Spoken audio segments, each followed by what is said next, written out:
everyone. Welcome. I'm Lisa Schwartz with Berkeley Lab. This is the second in our series of trainings for U.S. Department of Energy Clean Energy Innovator Fellows. It's a mouthful. And our topic today is grid resilience planning. Next slide. So today's training will include a resilience introduction for electricity systems, identifying threats, predicting vulnerabilities and assessing risks, strategies for valuing and prioritizing potential resilience investments and other expenditures and measuring progress. Then we'll have a break. And then we'll come back with a session on ways to mitigate and rapid restoration strategies and some of the emerging best practices that we've seen. We'll talk about a new project that we're working on and will result in a report funded by the Grid Deployment Office at DOE shortly on grid resilience data, metrics, and analysis. And we'll wrap up with a session on what should grid resilience plans include. We'll have Q&A following each presentation, except for the introduction, because we think your questions will be answered in subsequent sessions. Enter your questions, please, in the chat box at any time or any comments that you have. I've included a link to the slides. We'll put that in the chat box as well. And a recording will be posted at that site shortly. So slides are there now if you want to take a look and follow along. And the video recording will be posted soon. Next slide, please. We have a really great slate of trainers for you today. First up is Myles Collins with Berkeley Lab. He's got a long history working at both municipal and investor-owned utilities in California, and also as a consultant. Strong background in resilience, as well as many other topics. Gayathri Krishnamoorthy with NREL, National Renewable Energy Lab, is really focusing on distribution grid modeling and analysis, as well as on the distribution side. A whole host of other things. She was part of our training team for our regional resilience trainings that we did with the Grid Deployment Office this last year, as was Josh Schellenberg, who is a Berkeley Lab affiliate. He's also got a really strong background in the electric utility industry, including in benefit cost analysis for resilience plans and major investments. And he was one of our colleagues working on the Berkeley Lab interruption cost estimate calculator, which is a very commonly used tool by utilities in estimating the benefits and costs of reliability investments. And Tom Wall, part of our training team for our regional resilience training, is the director of Argonne National Laboratories Center for Climate Resilience and Decision Science. They have a tremendous research program that also involves providing data and tools that utilities and others can use. Next slide, please. I want to tell you about trainings coming up. The next one is on Halloween on best practices for integrated resource planning. There is a registration link that DOE sent out, so please register. We'll also put that in the chat during the meeting. After that, we'll focus on integrated distribution system planning on November 14th. On December 19th, we've got a great program for you on transportation electrification. And then we will be hosting additional trainings in the new year, building electrification, equity, and telling you more about how you can access National Lab technical assistance and resources. All the trainings are at this time from 2 to 5 p.m. Eastern. Next slide. And just a reminder, we are resuming in-person regional trainings on integrated distribution system planning. This is all new curriculum. So if you joined us last year, great. You're going to learn a whole nother set of information and tools. And we're focusing in large part on electrification and demand flexibility for that. So it's going to be really interesting. We do have all the dates lined up, and we'll be getting registration information out to you all shortly through our partners, NARIC and NASIO. Next slide. All right, I think that's it. It's my pleasure to introduce our partner, Cory Felder at the U.S. Department of Energy's Grid Deployment Office. Cory? Thanks, Lisa, and good afternoon, everybody. Welcome. Very excited to see you all here for the grid resilience training today. Welcome back if you were at the previous training and you're coming back for a second round. As Lisa said, my name is Cory Felder. I'm a senior project manager at the U.S. DOE Grid Deployment Office. Sorry, I see a hand up. We'll get there in just a minute. Let me know if you can't hear me though. The Grid Deployment Office at DOE is one of the sponsoring offices that's sponsoring fellows under the Clean Energy Innovator Fellowship Program.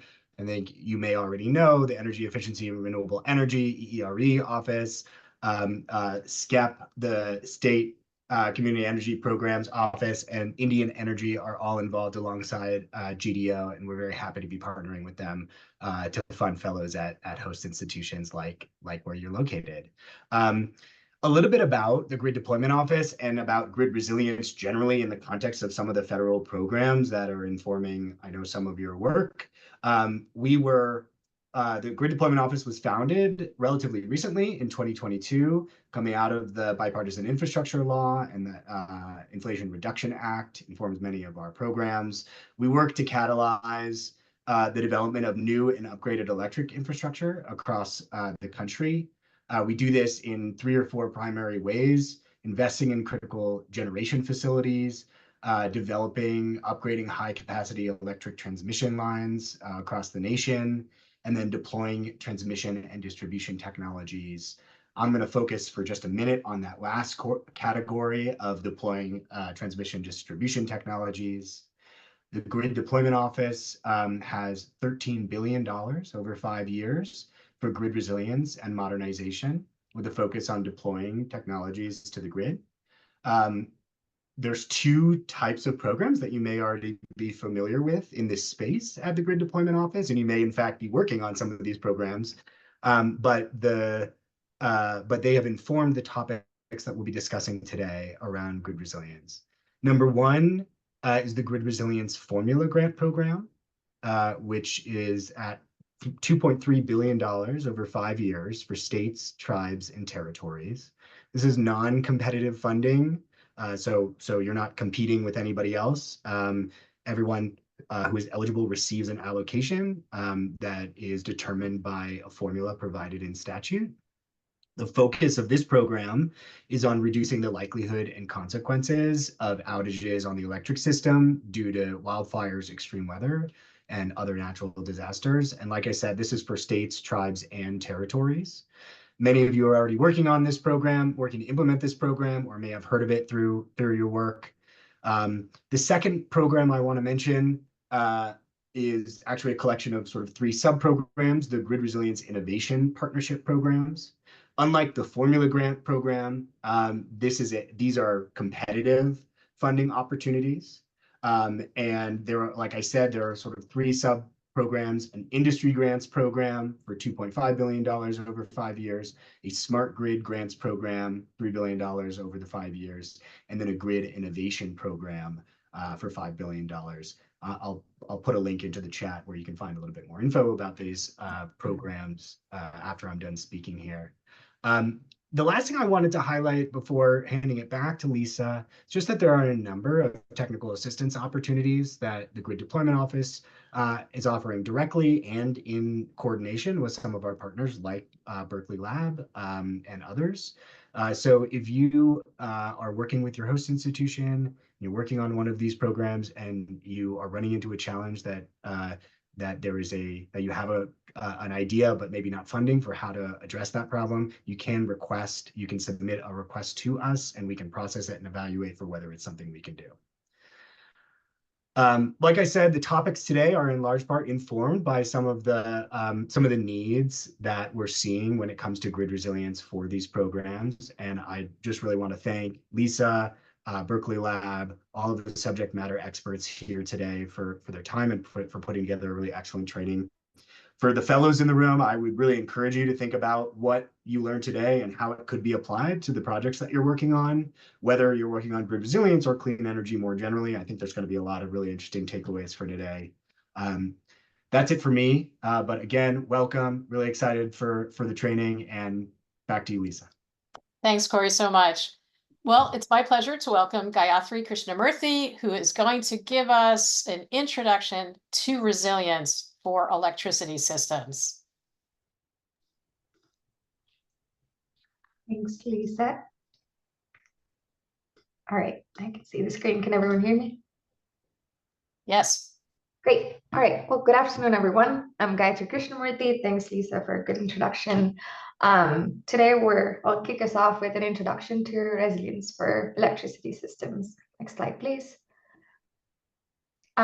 We'll cover some definitions of resilience, different components of resilience, their definitions, how to model them, and some general planning practices and utilities for resilience, how do they value and measure resilience, and also talk about some stakeholder-driven approaches towards resilient solutions for energy systems. Next slide, please. Next slide. All right. For over 15 years, Enro has worked with organizations and communities to develop resilience assessments and plans that have a quantifiable impact on social welfare through health, safety, and economic measures. And in an Enro-NYSERDA collaboration in 2022, we conducted a series of interviews with stakeholders in New York to examine the degree of shared understanding around the definitions of reliability and resilience. So we asked them to react to our definitions and to reflect on whether and how this definition resonates with their own work. The document in source here presents an overview of the research activity and all of the outputs, but today I'm going to focus on this one table of differences between reliability and resilience. Reliability is usually the ability to meet the electricity needs when an event introduces reduced amount of available electricity. And the events usually are under normal operating conditions. But for resilience, there are a lot of different components that you need to focus on, like anticipation and recurring. And the events that cause those are usually black sky operating conditions. So they're low probability, high consequence events. And in terms of who is experiencing these events, for reliability, the general measure is in a concentrated area, like one facility or a campus or a neighborhood. And we usually calculate it for seconds to hours. Whereas resilience, we look at a large geographic region like a state or utility service territory, and the duration is days to months. And in terms of losses, you usually look at like an unserved load for a subset of customers and reliability, but we also, in addition to that, look at cascading impacts to the economy and other infrastructure while we're thinking about resilience. Next slide, please. This slide provides a very clear and simple illustration of how disasters have increased and how they've had more severe economic impacts since the 1980s when NOAA started collecting this type of data. The key point here is that we're seeing an increase in frequency of natural disaster and the economic impacts are intensifying over time. As a result, resilience is only going to be more important in the upcoming years as these events become more and more frequent and more severe. Next slide, please. All right, here's my favorite slide. There are a lot of definitions of resilience, but this is the definition that we've been using at Enro since 2014, and it contains the key elements from the definition used in the Presidential Policy Directive 21. If there's anything that we're taking away from this slide today, this slide deck today, it's this definition, and I break it into two parts. The first part is the action part, the ability to anticipate, prepare for, and adapt to changing conditions. And the second part is the reaction part, where we're withstanding, responding to, and recovering from those disruptions. Usually they're happening in a system and due to a shock or stressors. What kind of systems are we talking about? An engineered system like a power grid, or a social system like a community, or a geographically defined system like a military installation. And for shocks and stressors, it could be a natural hazard like tornadoes, hurricanes, floods, drought, just to name a few, and human caused events like physical attacks, the Metcalfe substation event, or cyber attack like the Colonial Pipeline. It can also be a systemic challenge. This could include vulnerable populations that are without resources to either evacuate an area quickly because they don't have a personal vehicle, or lack of resources to rebuild after a disaster and recover more resiliently. A key point to highlight here is resilience is contextual. While it would be ideal for systems to be resilient to all threats at all time, the reality is that the systems maybe that are more resilient to some hazard may be less resilient to others. And we've seen example like this, for example, Winter Storm Uri, where Texas was relatively more equipped to handle heat-related events, but it was not resilient to the cold and precipitation that was associated with Uri. Next slide, please. Okay, here we're seeing approaches to resilience assessment. We have two figures here, one on the left from NRO, one on the right from Argonne. The NRO figure on the left is high level, looking at the baseline assessment of a resilience model, identifying identifying and scoring hazards, threats, and vulnerabilities, analyzing the risk, identifying solutions to reduce those risks, and develop an action plan so the solutions can be implemented. And this is shown as a cycle because it is an iterative process. You can't just design and implement a solution and expect that to be 100% resilient all of the time. Conditions are changing, and it's important to incorporate continuous improvement strategies to evaluate what works and what is less effective. The Argonne process outlined on the right has similarities where it's important to understand how resilience ties into the state energy planning from generation, transmission, distribution to end use. These two frameworks demonstrate the also importance of having stakeholder concerns and goals and integrating these considerations into all aspects of the resilience planning process. Another thing to note here is that the best practices are evolving over time as we have new threats and new vulnerabilities that are faced by our system, and also new technologies and mitigation strategies that are more effective in improving resilience. Next slide, please. Okay, those are all high-level overview of what resilience is and what we're doing to address planning processes. But we're going to break that down into components that we can understand and model. Primarily, we have three different components here, oversimplification of a complex topic like resilience. But from these three components, I will talk about what are important. We need to identify the risk, so threats and the hazards that are most likely to occur in a given geographic region. And it should also be informed by the organization or the facility that needs to be sustained. The second is the infrastructure performance. So we need to understand the historic and the potential future performance of an infrastructure that supports the communities within a grid territory. And then we're looking at the consequences of different disruptive events. The key thing to know here is that when we're talking about resilience, we're talking about the tail end of these curves. We're thinking about the events that are rare, but are hugely impactful. So as a result, the infrastructure disruptions that are very few in number, but are the most extreme, and also the consequences that are rare, but are the most extreme. Next slide, please. I want to pause here for a few seconds so we can get on the same page about what are these different components and the different definitions for them. A hazard is anything that can expose a vulnerability intentionally or accidentally, that can damage, destroy, disrupt the power sector. Hazards can be natural, technological, human caused. They're typically not within operators' control and can include wildfires, hurricanes, and all the other events that we talked about before. And this term is often interchangeably used with threat. Vulnerability is a weakness in the system or a process which, when exposed, can lead to negative impact or consequences. Typically, vulnerabilities are within control and can be mitigated to avoid exposure. Impacts and consequences are the direct significant effect that we see on our infrastructure, like a power sector. Next slide, please. Now we're going to go over the definitions of these different components. In terms of understanding risk, the most important question is for resilience, how are utilities identifying these high-risk hazards? So they're looking at their historical data and determining the relative risk of different hazards that they've faced and kind of categorizing them as high risk or low risk. And risk is a combination of three different parts: the probability of the hazard happening, vulnerability is the weakness in the system that's exposing you to the hazard, and consequence, which is the impact that you're seeing because of the hazard. Another important question to think about while we're looking at risk is, are we considering emerging risks as proactively as we're considering our historical risks? So forward-looking simulation is very important when we're thinking about risks. And a common question to ask utilities here is that, what kind of tools are they using? What timeline are they looking at their risks for? And strategically thinking about what are their high-risk hazards from both historical and forward-looking point of view.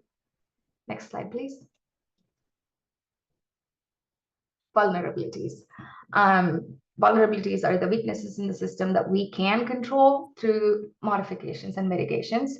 For power sector specifically, vulnerabilities can fit into these two categories: infrastructure and process.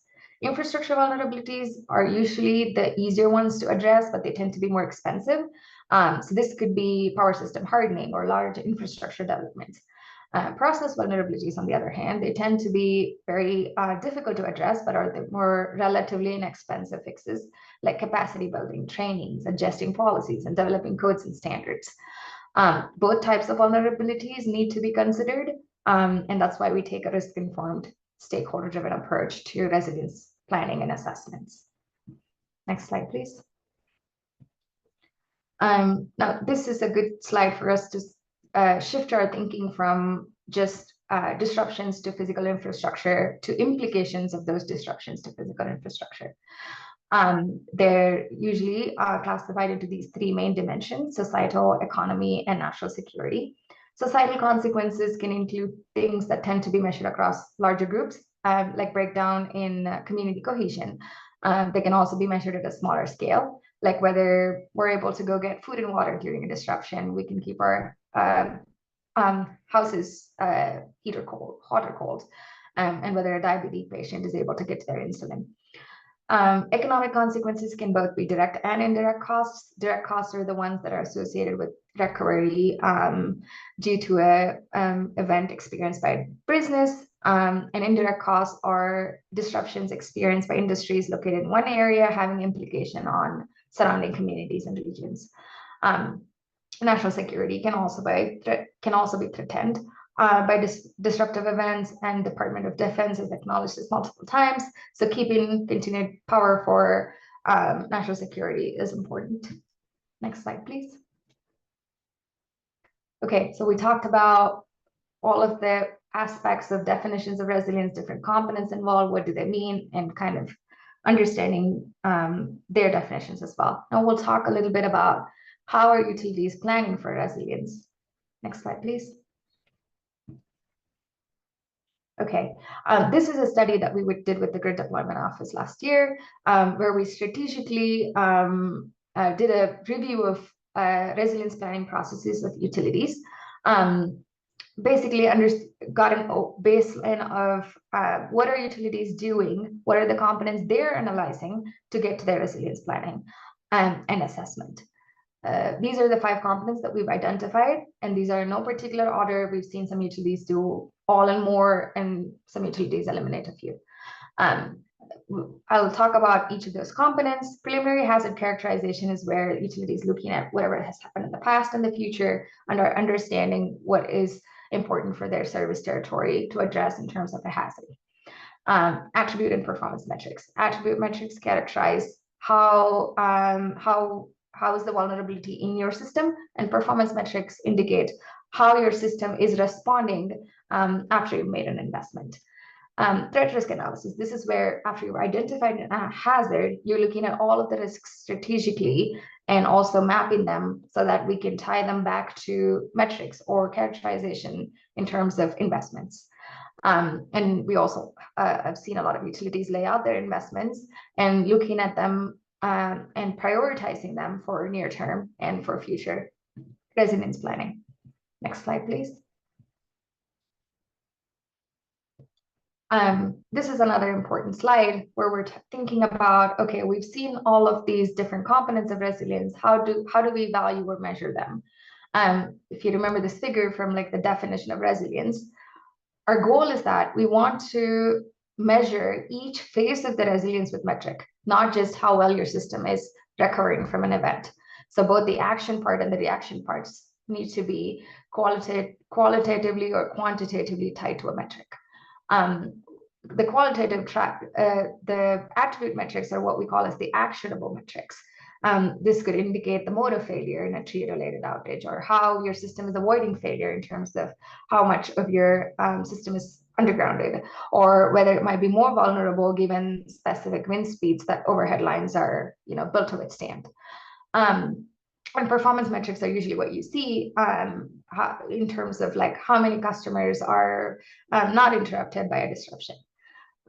Understanding how to come up with an investment is very important when you're thinking about these metrics, right? So you want to understand the relationship between your attribute metrics and your performance metrics, and your performance metrics and your consequences. Currently, there is no standardized set of metrics for resilience, but we want to think about forward-looking metrics that enable the comparisons between the mitigation options and the consequences. Another thing to note is that the metrics are constantly evolving as we bring more objectives into picture, like energy justice and social burden.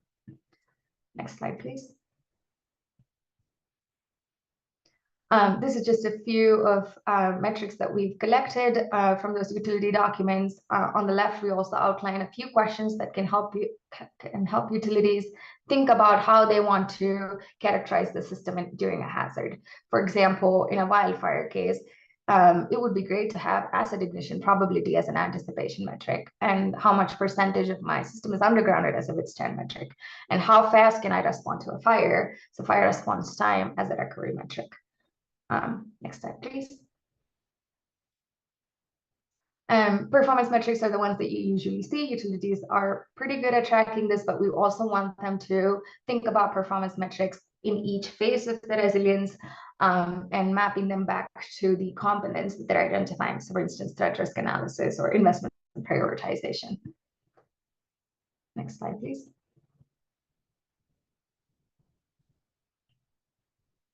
Okay. So we've talked about all of the resilience components and how we can measure and value them.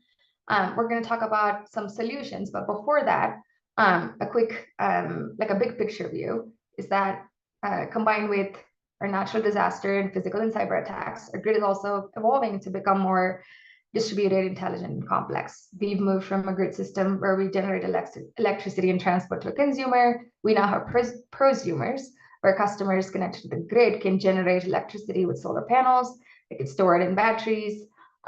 We have smart thermostats, inverters, building automation and control, but which also means that we're providing entry points for cyber attacks. One of the reasons that NROL and other national labs that are here today are interested in minimizing the occurrence of the energy system disruptions and their impact is that our grid is constantly evolving. We have a more distributed, intelligent, and complex system now than we did 100 years ago. However, 70% of our grid is still 100 years old. So pairing natural disasters and human cost events with an aging and complex grid infrastructure just proves challenging. Next slide, please. So we'll talk about a few infrastructure solutions that we found in different systems. For energy systems, we can think about having energy efficient buildings because they can lower energy bill, but also can be a shelter place during a disruptive event. Utilities can also plan for distributed energy resources like a microgrid paired with an energy storage that can assist during a disruptive event. Next slide, please. Transportation system rely on energy as well, from traffic controls to electric vehicles. So understanding multiple modes of transportation, fuel diversity, and also thinking about resilient infrastructure in transportation like porous pavements or reinforced bridges and how these can be integrated is important. Next slide. We often forget that water system also rely on energy to treat and distribute water.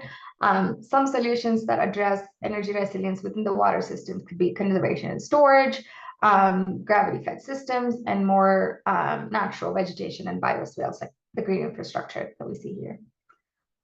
Next slide. Similarly, information and communication systems need to have secure architectures to reduce the potential for cyber attacks. For instance, putting analog backup systems in place to override the digital system can keep the system running during a power outage. These are just few resilient solution examples in different infrastructure. Next slide. Okay, here's the most important part. As PUC, state energy offices, as utility consumer advocates, and as researchers, these are some questions that we need to ask our utilities. Are they considering all of their hazards, threats, and vulnerabilities? Are they doing a preliminary hazard characterizations? What tools are they using to assess these different components? Are they considering climate change and other changing impacts? Are they preparing good resilience plans? If so, how are you making all these plans public, and how are you engaging your stakeholders?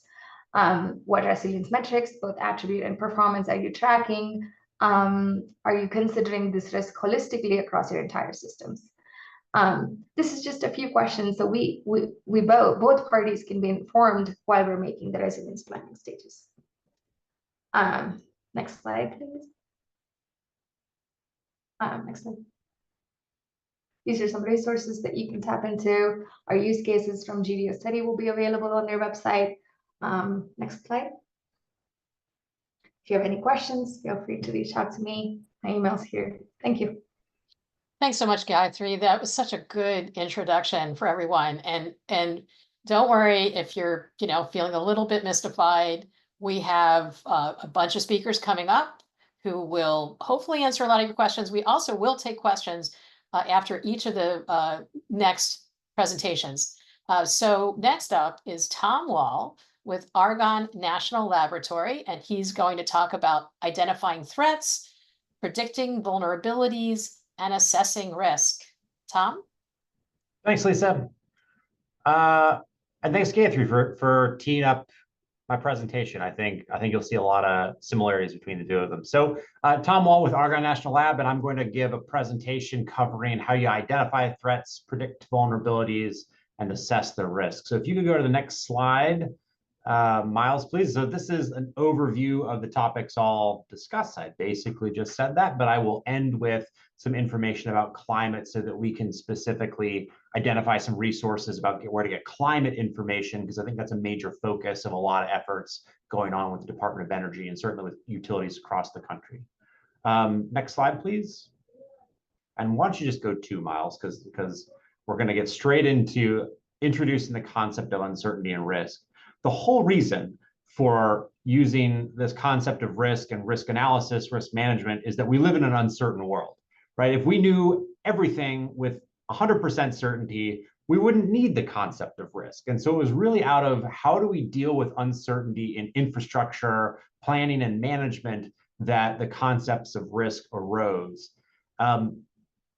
I like this definition of uncertainty, any departure from the unachievable ideal of complete determinism, right? Like this is sort of the broadest definition of that, but there's really sort of two major components to uncertainty.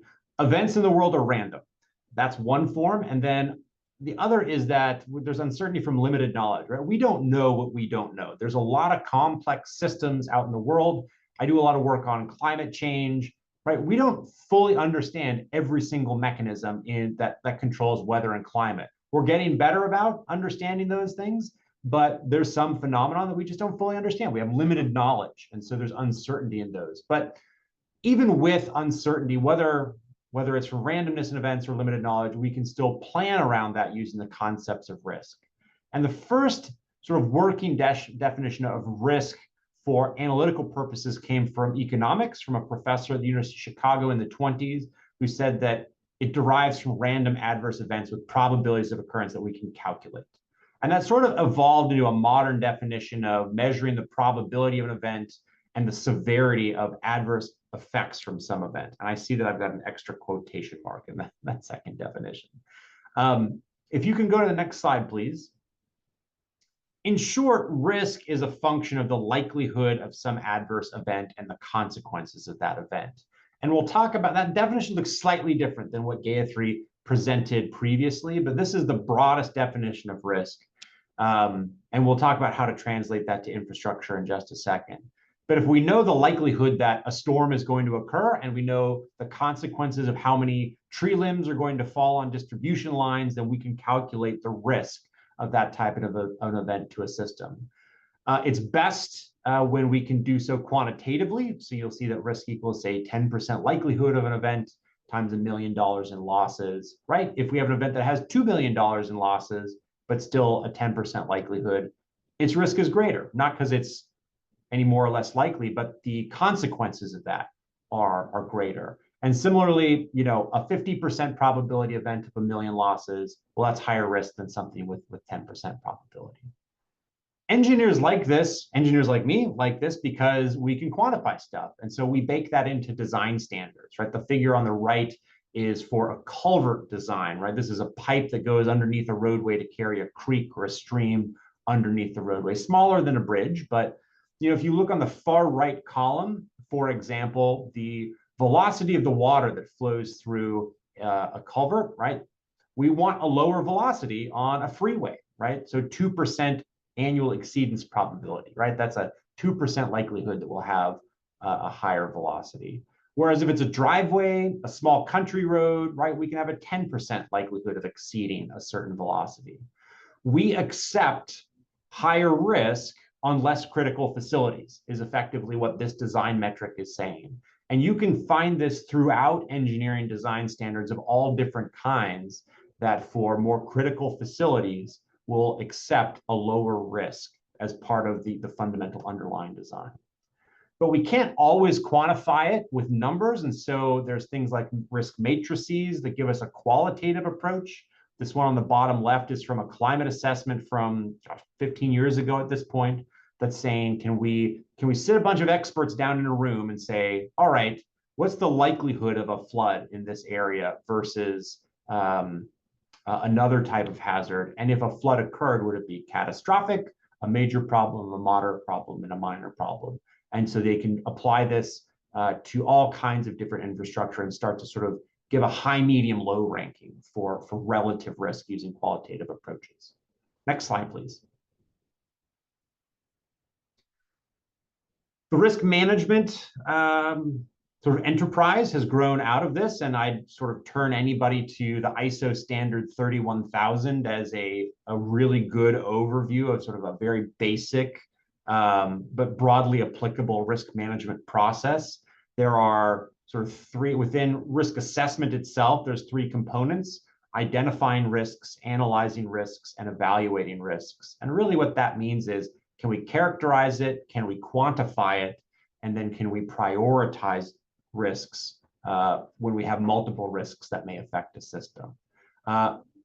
The ISO standard, there's a lot of free information online. It is something you have to pay for, but I think this is one where the juice is worth the squeeze to spend some money and get the standard because it's a really, really good, broadly applicable overview of general risk management practices. Next slide, please. So this kind of gets back to how has the definition of risk from a general approach evolved in the infrastructure space.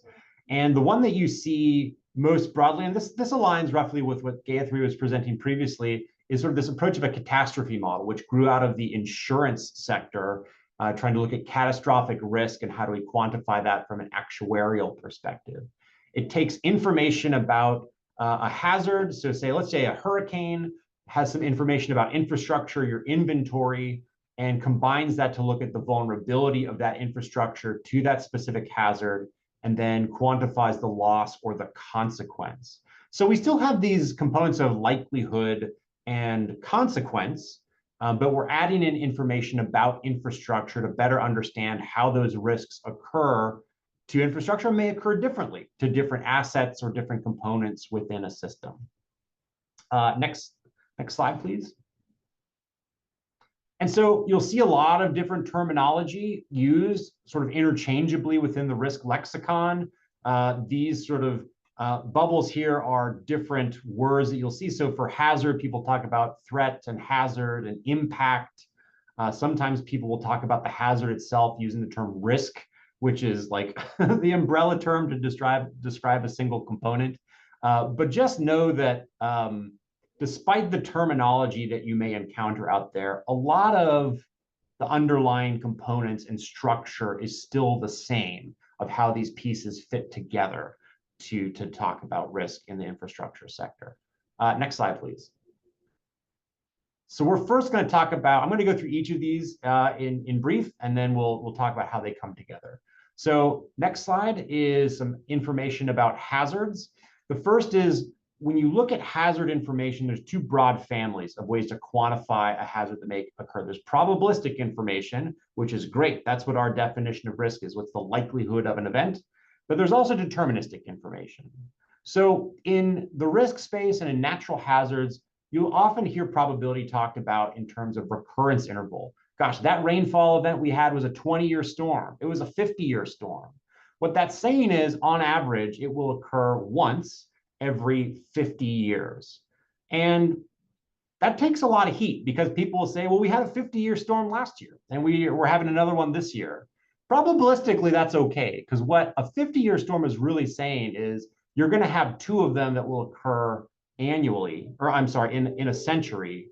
And what that really means is you have a 2% annual likelihood of occurrence, right? So that's the underlying statistics, but to communicate that to a broader public, we came up with this idea of a recurrence interval if it's a 50-year storm. But just know what that means is, for a 100-year storm, that's a 1-year likelihood of occurrence. For a 50-year storm, that's a 2% annual likelihood of occurrence. For a 20-year storm, that's a 5% annual likelihood of occurrence. And you see this a lot in river flooding, which is what the figure on the right shows, or when people talk about storms. But that's a way that we can look at historical record, how frequently have these types of events occurred in the past, and try and project into the future what that likelihood will be. Next slide, please. When we can't, and so this is just you see this baked into things like FEMA floodplains, right? You have a greater extent for a rarer event. That 100-year floodplain is it happens 1% annual likelihood of occurrence. A 500-year floodplain is you have a 0.2% annual likelihood of occurrence. So it's additional areas may be flooded in those 500-year events, but they're pretty rare. Next slide. When you can't quantify things probabilistically, we do so deterministically through a single scenario or a small number of scenarios. These are earthquake scenarios that were generated by the USGS for an earthquake in Oregon. They show 2 different potential hazards in the Portland area.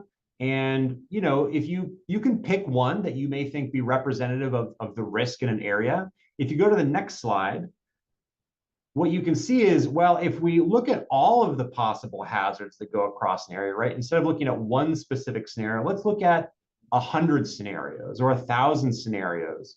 We're still not taking a probabilistic approach, but we're building out a more complete picture of that deterministic risk across a region. So these are all of the potential earthquake hazards across the Portland metro area, or Western Oregon, in fact.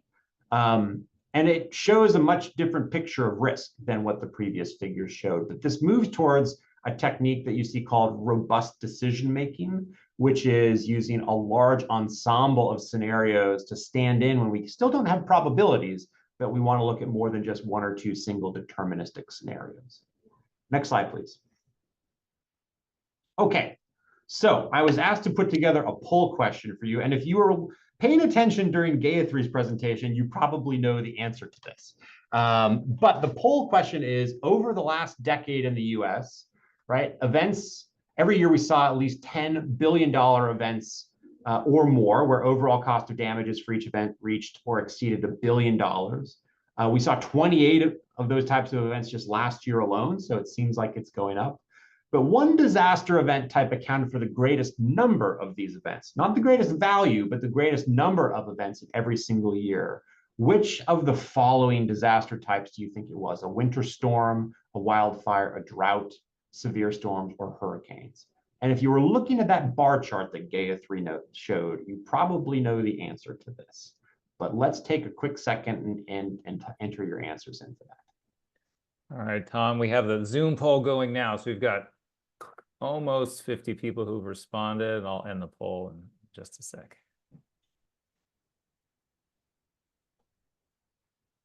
Okay.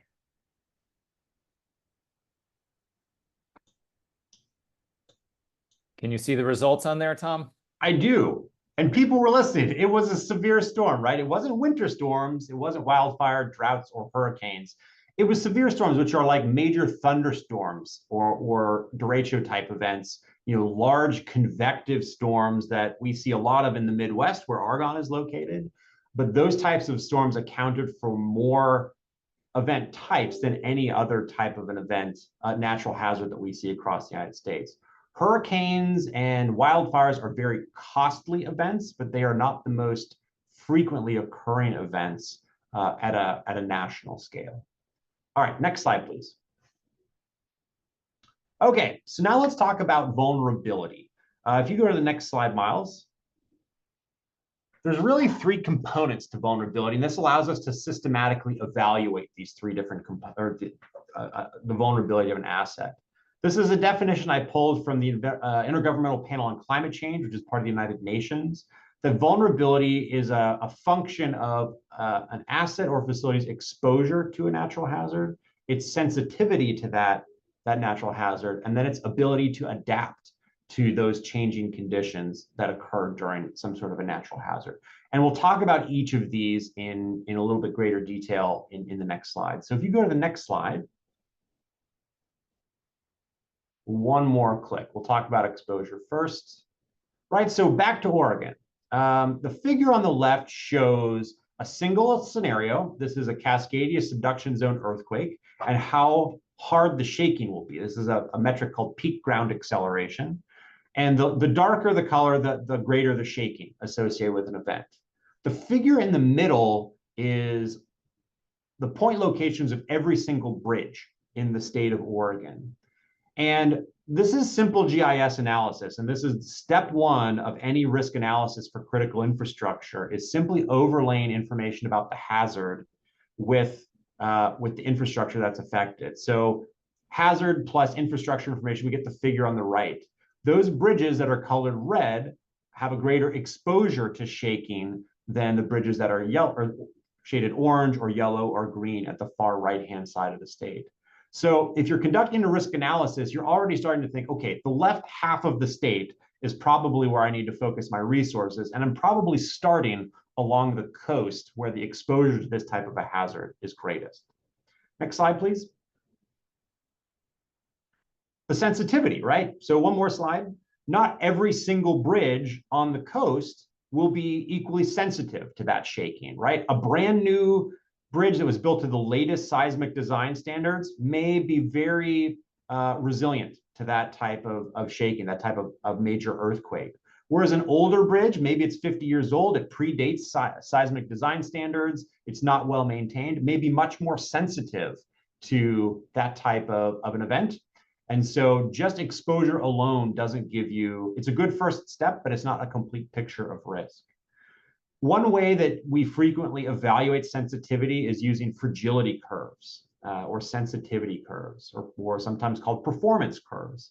And in the figure on the right, what you see is the failure of probability for a transmission tower or a transmission line for a power system, given different wind intensities. And the farther to the right that we go, or for that black line, right, the weather intensity, the greater the wind speed, the higher the likelihood that it will fail. So engineers can develop these types of fragility curves for all kinds of assets, and it's a very quick way to assess the sensitivity of a piece of infrastructure to a hazard. Next slide, please. The last is adaptive capacity. And so this is, if you go one more slide, what's the system's ability or an asset's ability to respond to that type of event, and adapt.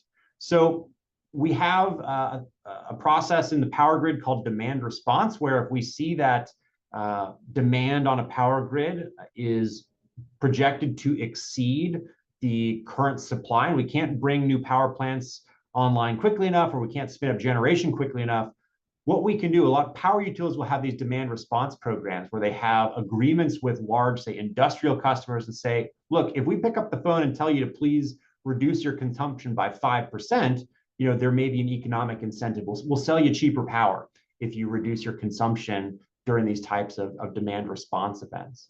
And so this is a way for the system to adapt in real time to some sort of an event that's occurring, and reduce the risk of that event, of that system to failing as a result of that event. Next slide, please. So I've got the last couple of slides here, and then we'll open it up for questions of, as we move into the future, climate impacts are increasingly affecting the power grid. And so being able to conduct risk assessments with forward-looking climate information is increasingly critical. So I want to give 3 resources where to find this type of threat and hazard information as a starting point for climate-based risk assessments. First is a tool that we developed here at Argonne National Lab. This is the Climate Risk and Resilience Portal. We call it Climber. The URL is in that second bullet there. And this provides nationwide information about forward-looking climate impacts across the country. We've tailored it really to electric utility information and emergency management sectors. But there's a lot of good general information about forward-looking climate hazards. Next slide.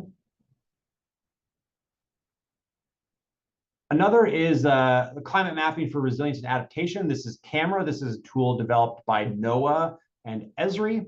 And this is, I think, very good for screening level processes. They give excellent summaries of county or region-based information. It gets very quantitative, but you can see the types of hazards that they look at: extreme heat, drought, wildfire, flooding, coastal inundation. And it's presented really, really well with lots of sort of quick glance metrics for counties around the country at the county level, at the census tract level, and also tribal boundaries. Next slide. The last one is, I love highlighting this one because California has been doing this for a lot longer than we have at a national scale. And the CalAdapt platform was sponsored by the California Energy Commission, constructed by a company called Eagle Rock Analytics, and is sort of a consortium of different university and other research institutions around California.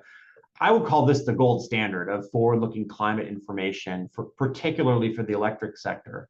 Their mandate came from the California Public Utilities Commission to provide this data for utility use cases. And so if you're in California, or they cover parts of Nevada and parts of Wyoming, in the Western states looking for grid-oriented climate impact information, CalAdapt is the place to go. We actually have a project at Argonne where we're working with the folks at CalAdapt to try and be better coordinated in the types of information that we have on the Climber portal and what they're providing on CalAdapt to try and provide more consistent information for the country.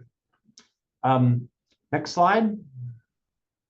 If you have any questions, I raced through content. This took an hour to present this when I've done it before, so I appreciate you keeping up with me as I'm trying to rush through this. If you have any questions, please feel free to send me an email.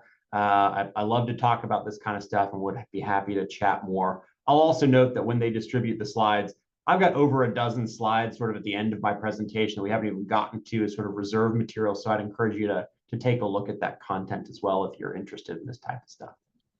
Thanks, Tom. We also have time for questions now.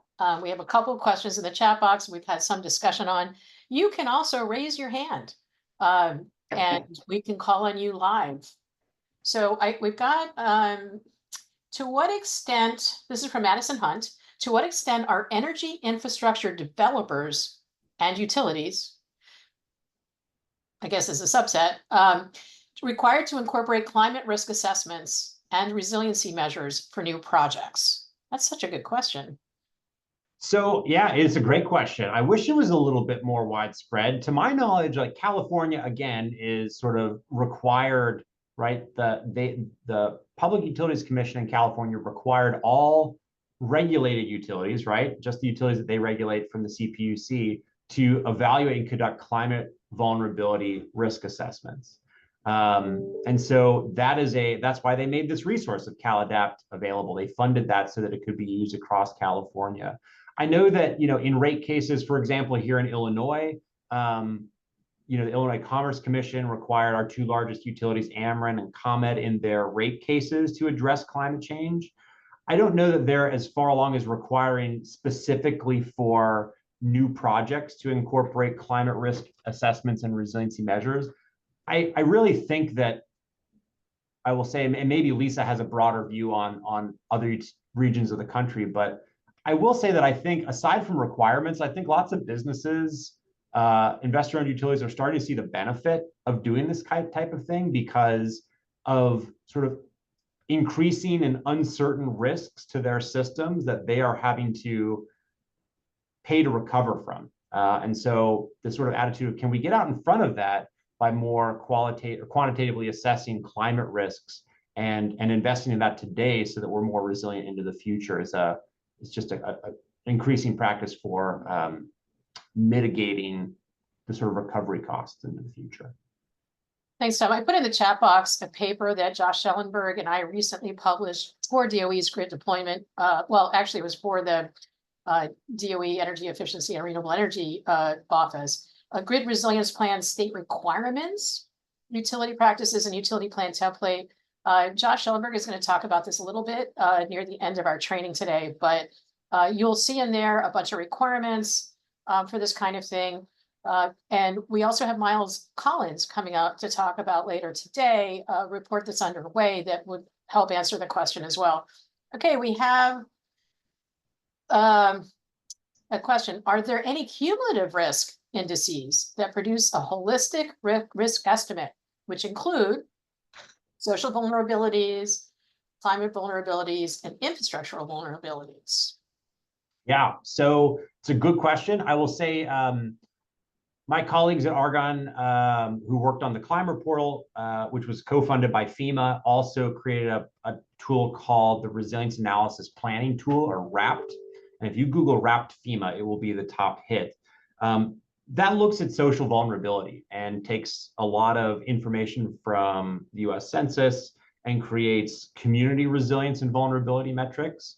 We have pulled some of those into the Climber portal. So if you go onto Climber, and you can overlay, for example, hospitals, so you can look at proximity of communities to hospitals, proximity of communities to other types of community-based resources, community infrastructure, and look at where, say, like, which part of my state or my region will experience extreme heat, and maybe overlay that with where there are retirement communities or elder care facilities. So, looking at vulnerable populations. The other thing, if you're looking for specific indices, FEMA also publishes the National Risk Index, which is a much higher level view of risk across the country, but takes a consistent methodology and applies that in an index for the entire nation. So that's another one to take a look at. Great. We got a question earlier, just we got a perspective from Gayathri, but maybe you have a perspective as well. How can we ask our local utilities questions about disruptions, threats, and resilience? Maybe there's not so much publicly filed information available to a researcher or even a utility customer. That's a good question. Well, I think it depends on the type of utility, right? So if you have, there are a lot of municipal and cooperative utilities out there. Municipal utilities, these are public organizations, right? So a lot of that information, whether or not it is published, right, is different from, is it publicly available and shareable, right? So I think if you have a municipal type of utility, this is a public agency, a public organization. The other one is taking a look at resilience or reliability metrics. I think this is something that Gayathri showed, like SAIDI, safety, those types of things. Like those are, particularly if a utility has high reliability, like they like to tout that. And so I think that's another thing where you can use that as sort of an indication of resiliency for a power utility. There are other, I think if you are operating in official capacity, right, as a DOE fellow, working on a DOE project, we often are able to just engage directly with representatives of utilities for research projects, and they're able to share some of these metrics with us, if not in a public capacity, but to inform research. I've found that to be the case fairly frequently as well. Great. All right. Well, thanks so much, Tom. We really appreciate having you. Thank you. Great. We have some additional resources from DOE's Grid Deployment Office in the chat box that are super useful. All right. Thanks so much, Tom. Thank you. All right. Next up is Myles Collins to talk about strategies for valuing and prioritizing resilience investments and measuring progress. Myles? Thank you, Lisa. And thanks, Tom, for that wonderful presentation. What I have here today is this is an abridged version of a presentation that Pete Larson, a colleague at Berkeley Lab, developed. Pete does a lot of work on how to value improvements in resilience. So we'll take a look at different strategies for valuing and prioritizing, and also how do we measure progress for those strategies and some of the underlying metrics. So just to give an overview of what we'll cover, the first topic will be some fundamental metrics that are in practice today, which facilitate these projects, how to value these strategies and how to prioritize them. Then we'll cover some of the valuation frameworks and how to measure progress. And then I'll finish with 2 examples of valuing and prioritizing a resilient strategy. And then, Lisa has mentioned that the presentations are posted, and there's a lot of citations in this one, which should hopefully be a useful resource for you all for references.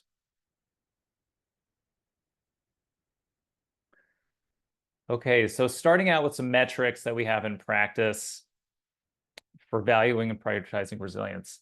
So Pete made this graphic to communicate what we do in the reliability and resilience space at Berkeley Lab. If we start off at the bottom, we start off at the bottom, we have the power outage.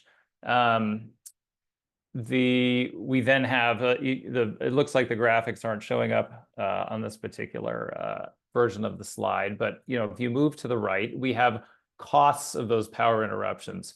So Berkeley Lab and our partners, we've developed tools in order to measure the costs of those power interruptions. For the shorter duration power interruptions, which are less than a day, we have what's called the ICE calculator. This is going through a major overhaul right now. So what it does is it takes the results of surveys that have been conducted across the country on the costs that customers incur when they experience these power outages. It aggregates them, and it allows utilities to put in what some of the reliability improvements are. And we can then see what costs would be avoided that the customers would no longer incur because of the improved reliability. Pete and his team are putting together the revamped ICE Calculator 2.0. So it's surveys that cover a broader array of the country, and also there's some updated methodology and updated just in terms of timing, getting some new data to populate that tool. That version expected to come out later this fall, and then we'll have subsequent versions after that as well. On the longer duration power outages, Berkeley Lab partnered with Commonwealth Edison in Illinois to develop a new tool we call the Power Outage Economics tool. So this estimates the cost of the longer duration power outages lasting a day to could be several weeks. And this is a really neat one. The report for this one came out in May, and we hope to be able to run it in other places. So shorter duration outages, the ICE calculator, and then the Power Outage Economics tool, long duration outages. We use the results of these tools, and these can feed into economic and social valuation methodologies. So, we have avoided cost of outages, we put them into economic and social valuation, and then these in turn can help us on determining the value of different strategies for improving resilience. Underlying everything here is metrics. So they're important because they allow our key stakeholders to assess the performance of the systems before or after an investment. Okay, so I'm going to launch a poll here myself.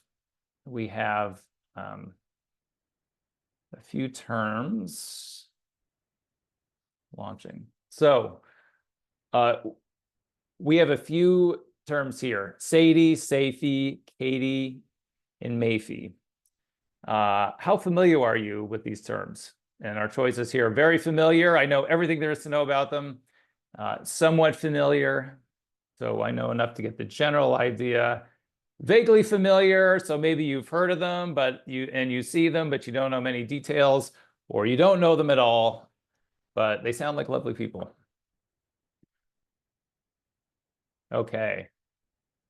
So it looks like I'm going to end the poll here. I'm going to share the results.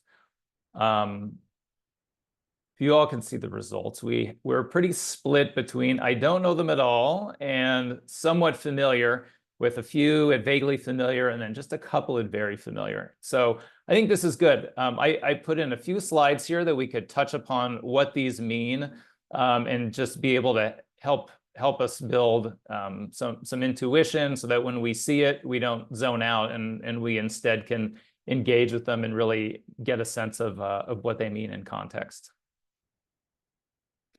So the next slide here gives definitions of each of these. And we'll just walk through here, and I've tried to make this intuitive, so that we can, you see SAFE and you can look at that word and get a sense of what it means. So SAFE, System Average Interruption Frequency Index, and the key words in here really are system and frequency. Okay, so we're looking at how often do customers experience interruptions, right? How frequent are they for the system? So the strict definition, total number of interruptions that an average customer experiences over some time period, okay? So if I have a SAFE of 2, then over whatever time period that is, the average customer on the system would experience 2 outages. Moving down to SAIDI, again, the S for the system, the D is for duration. So how many minutes is an average customer without power who's on this system, okay? If it's 180, then you have, on average, each customer on that system experiences about 3 hours of a power interruption during that time period. CAIDI, so this is where we switch. The S is now a C. So the C stands for customer. We still have duration. And what this one is it looks, from the customer perspective, if there is an outage, how long is that outage on average? So we have, if your CAIDI is 60 minutes, then if there is an outage on average for the customers experiencing them, it will be 60 minutes. MAFE, so we see that F in there again for frequency, but we see an M now for what stands for momentary. So these are considered interruptions lasting 5 minutes or less. These are, not your obviously longer ones that can be that can cause problems, for businesses, just for extended periods of time. But they are those annoying little outages that for us in our homes, we may have to go and reset our clocks. In businesses, they can be problematic if you're relying on the grid for high quality power, and you're worried about equipment getting damaged or stopping a process. So this is a metric that is tracked as well. And then finally, an MED, or a major event day. So this is looking at, and you see this a lot with resilience, looking at the days where there was a presumed major event. And this this particular definition does not have to do with the weather coming in or any climate forecast. This is really just about a threshold that your reliability meets for a particular day. So it's a statistically defined threshold based on previous 5 years of daily data. If your reliability metric is really, if you have a lot of outages for that particular day, and you're above the threshold, then it's considered a major event day. And just to build on that intuition a bit here, this table is from the EIA, and what this is it's looking at 10 years of SAIDI, SAFE, and CAIDI, both with major event days and without major event days. So if you see on the left there, we have the year, and we have SAIDI. So on average, in the US, customers are experiencing, in 2013, it was 227 minutes per year of outages. And you see when you include major event days, there's a lot of fluctuation. It goes 227 in 2017, it gets up to 505. In 2018, it's back down. It comes back up in 2020, 2021. So you see the impact that these, you see the fluctuation here when we're looking with major event days. Safety, you don't see the same amount of fluctuation. You see the frequency is, between 1.4 and 1.2, indicating that you may have a similar number of outages, but their durations are longer between years. And then for Katie, how many minutes per interruption on average are there? And again, you see that fluctuation. You take the major event days out, and you're back. Here you are with standard reliability reporting. So you see the fluctuations really get taken out. You're looking at blue sky reliability. Okay, SAIDI, pretty tight. SAFE, same thing and less. And then same with Katie. It's all pretty tight within a range. So you see here just the once you're including these major event days and looking at these indices from a resilience perspective, what kind of ups and downs you can get. Okay, valuation frameworks. So I have here two of them. For those of you who were in the last training, we touched on these concepts previously. The first one there, least cost best fit. So in this case, the units that we have here, we have it says dollars divided by a non-monetary value. We're looking at different ways of valuing these strategies, and for the least cost best fit, it really the key difference between this and then cost benefit analysis below is that there's a presumption that the investment is needed, and that is when you would use least cost best fit. Whereas for cost benefit analysis, you're really testing whether to see whether you should undergo the investment or not. So with the presumption that you do the investment, to find that best fit, you're really looking at taking some of those benefits that maybe you don't have a monetary value for. So some of the examples here would be avoided fatalities. If you're able to figure out, if you're able to figure that out, the dollar amount for the investment, you can get a dollars per avoided fatality. That second example being reducing SAIDI by Y minutes. So it could be $1 per SAIDI reduction. Whereas with cost benefit analysis, here it's apples to apples. It's dollars divided by dollars. So you're looking at it comparing the costs to the benefits in present value terms and determining whether to move forward with that investment. Now, when looking for the types of information that are needed for these strategies, the cost side, relatively straightforward. It's a lot easier. There's vendors coming to utilities with these costs all the time. And you generally have your capital or your installation costs and your annual operations and maintenance costs for these strategies. On the benefits side, here we have two categories where we have the non-monetized and the monetized. So, if you're doing the least cost best fit, you're looking at the examples here: avoided pollution, avoided health and safety risk. These are all potential benefits that you could have that in some cases could be really difficult to quantify. And so it's a tricky problem. So if you're able to have, as we had talked about last time a bit, if you're able to put dollars to those figures, then you're able to do that, the full cost benefit analysis. So, looking over at the monetized benefits, we have avoided morbidity and mortality costs. So this could be using guidance from the federal government on the value of a statistical life. Avoided capital and O&M costs to the utility. So, if you're able to make an investment, you're avoiding having to take out the damaged infrastructure in the future because perhaps the infrastructure that you're putting in is hardened.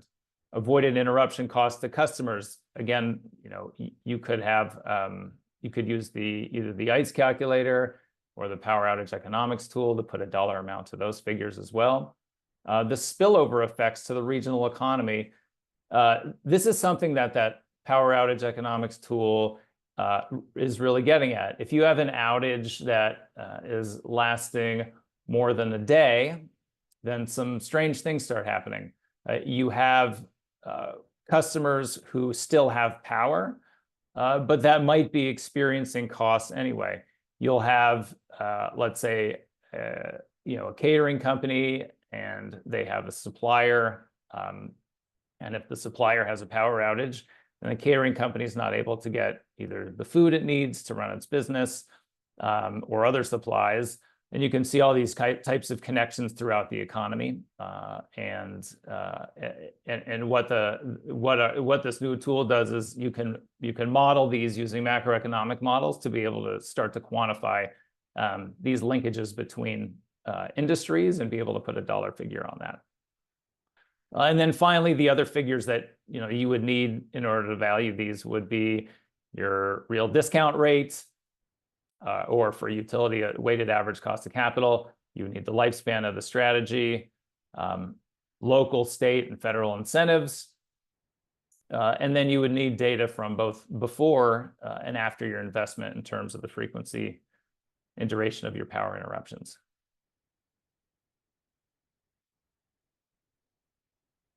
And for valuing these strategies, these activities, we can look both ex ante or ex post.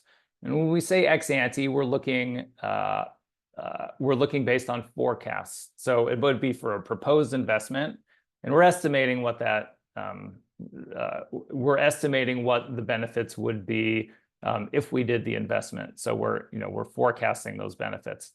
If we're looking ex post, we're looking after the fact. We're looking, you put the investment in the ground. Can we measure what it was before, what it was after, and what the ex post benefit was?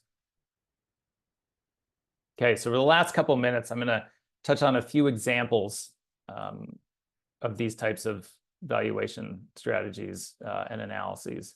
So the first one, Superstorm Sandy. So the Grid Deployment Office is putting out these resilience spotlights focused on utilities that have pulled off big resilience projects. And one of them was Consolidated Edison in New York after Superstorm Sandy. So I don't know if you all remember, it was from 2012. It was a hurricane that turned into a tropical storm. There were more than 2 million customers without power, and many were without power for weeks. And there's a link to the video that you see a screenshot here in the slide. It's a crazy video. It's Con Ed's East 13th Street substation. It's flooded with about a foot of water. And in the video, you see it lights up and it looks like a star is exploding. It's quite something to see. So they lost the substation, and the regulators are looking for what to do now. Con Ed proposed a whole slew of storm hardening projects to avoid a future Superstorm Sandy. And as you could expect, there were opposing views. So some said it's not enough. Some said it was too much and too expensive. So what the Public Service Commission did in New York is it said, let's form a collaborative of experts and scientists, and let's look at let's do a rigorous assessment and come to a conclusion about what we should harden. And so that's what they did. So they did a risk assessment. They identified places in the service territory that were at risk.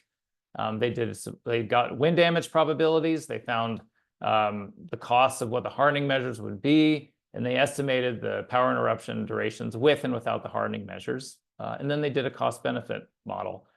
They did the cost of storm hardening measures. They've extrapolated avoided costs using the ICE calculator.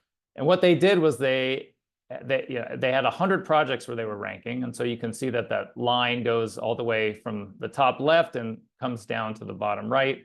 And they looked at over 100 projects.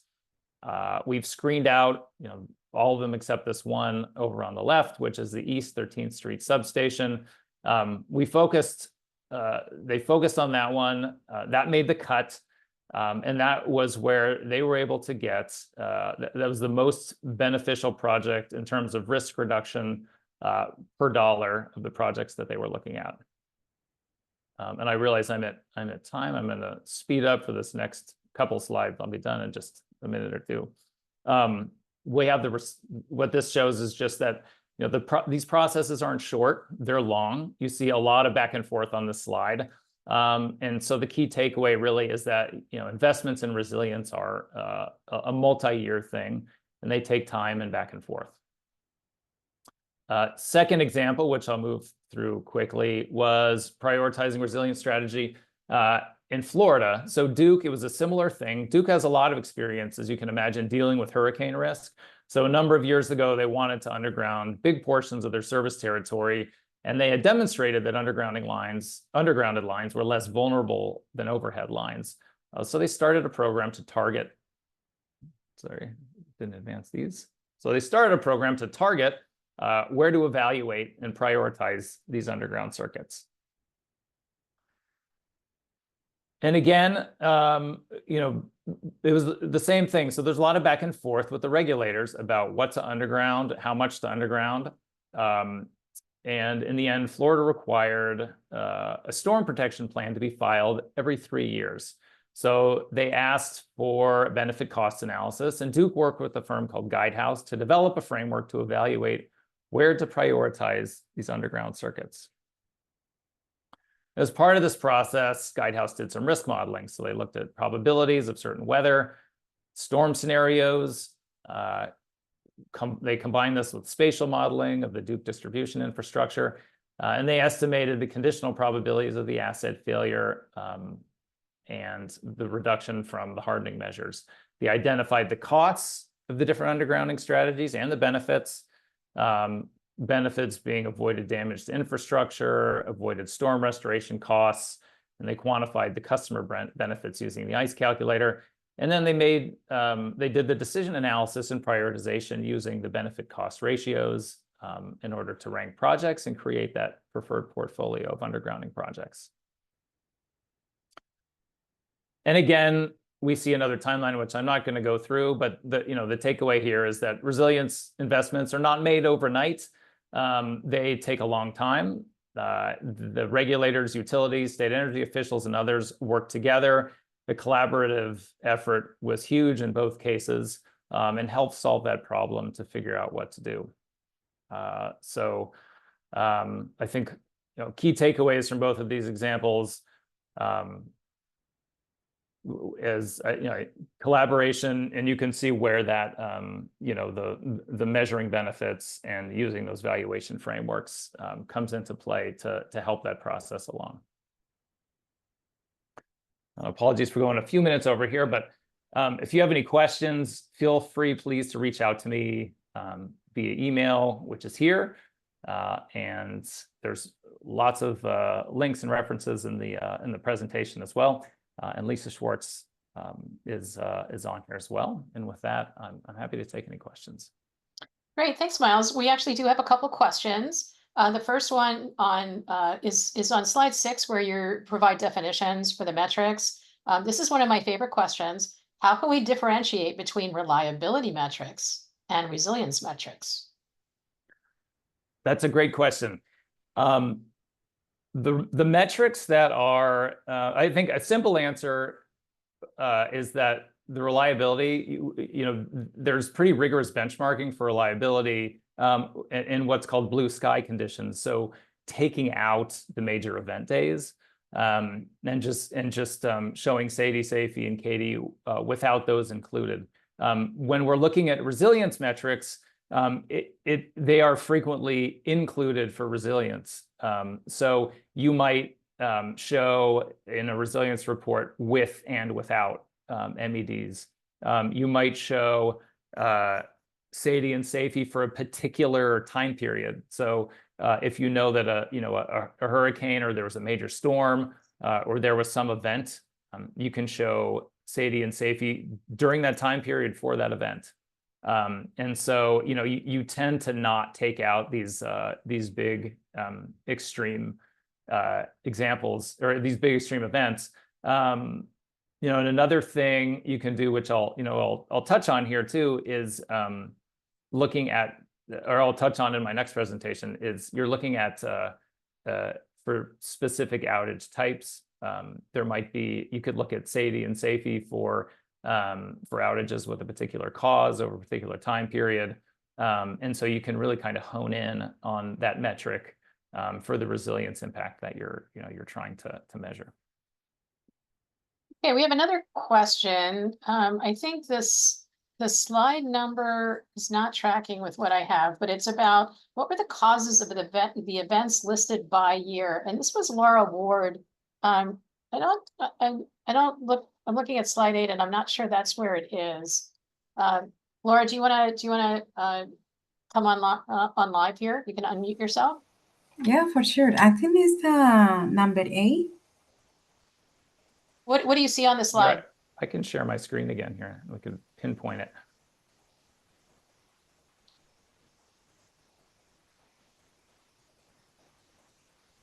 Oh, is it this slide here? Mm-hmm, yeah. So I actually, so I was looking at in 2017, I think there were some pretty big winter storms up east. And this is not the full extent of it, but if I recall right, like there was I think Maine got hit pretty hard. I think there were some other storms that year, hurricanes. I would have to Google again what that was and what year those storms came in. But if you can kind of match up these metrics with some of these major storm events, and I think it was that year where there were like a lot of really long outages that happened where folks were without power for over a week, and that's the kind of event you can have where your SAIFI, so your frequency might not increase too much, but you'd have a huge increase in what your average duration is. So again, I didn't line it up for this slide, but if you look at where the big events were weather-wise for these particular years, you should be able to draw some conclusions. And there may be more information at EIA's website about you could probably look state to state and be able to pinpoint those even further. There's a graphic, there's a NOAA graphic that I can't remember if it was a Josh Schellenberg slides or Tom Wall slides. Josh is on the line here, that shows the primary causes per year. Josh, is that in your slide, or do you want to put in the chat box a link to that map? The NOAA $1 billion disasters map? Well, there's a slide that you did that was, I think it was yours, that was looking at the I'll take a look at the slide decks. There is a slide. Yeah, I think it's in there. Yeah. Great. I'll cover that later. That'll help answer the question as well, Laura. All right. Any other questions? We have time maybe for one more if somebody wants to unmute themselves. Otherwise, we can go to our break early. We're going to have about a 5-minute break and come back with Josh Schellenberg, and he's going to talk about, well, how do we mitigate? Now that we know what the threats are and we've assessed our risks, how do we mitigate them, and what are our rapid restoration strategies and some best practices? Right, so why don't we just take our break early? We'll be coming back at 3:35 Eastern, 12:35 Pacific, and we'll see you back here with a presentation from Josh Schellenberg.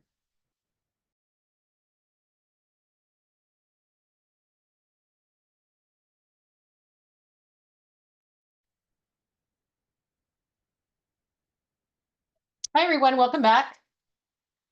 We hopefully had a good break, and now we're back to talk about some of the solutions with Josh Schellenberg, who is a Berkeley Lab affiliate. Josh?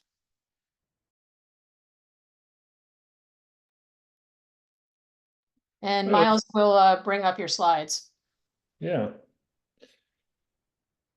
Hi, everyone. So glad to be here. Seems like a really exciting program you're all a part of, and yeah, it seems like there's a lot of interest in resilience as well, which is obviously a a hot topic these days. This presentation I am giving based on slides that were developed by Nicole Hannes from Berkeley Lab. So I will be giving the presentation based on her very well put together notes. And later on, though, I'm going to be presenting again, and you'll see a little bit of a different presentation style. Just wanted to make sure you all were aware of the differences between the two presentations. But yeah, this one's on mitigation, restoration strategies, and best practices related to resilience and responding to hazards. And so let's jump right into it with a poll here. And the question is, when you think of grid resilience to extreme weather, what is the first type of solution that you think of? And I put these in randomized order, except the other category, so as to not tip my hand as to what comes to mind first for me.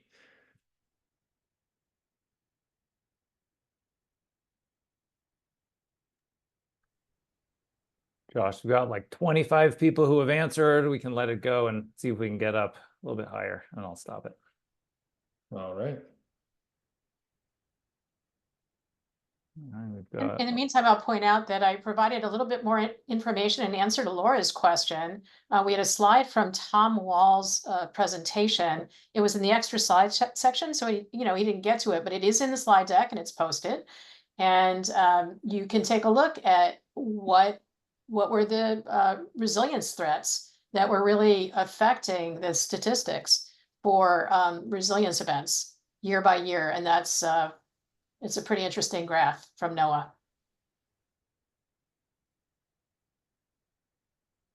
All right.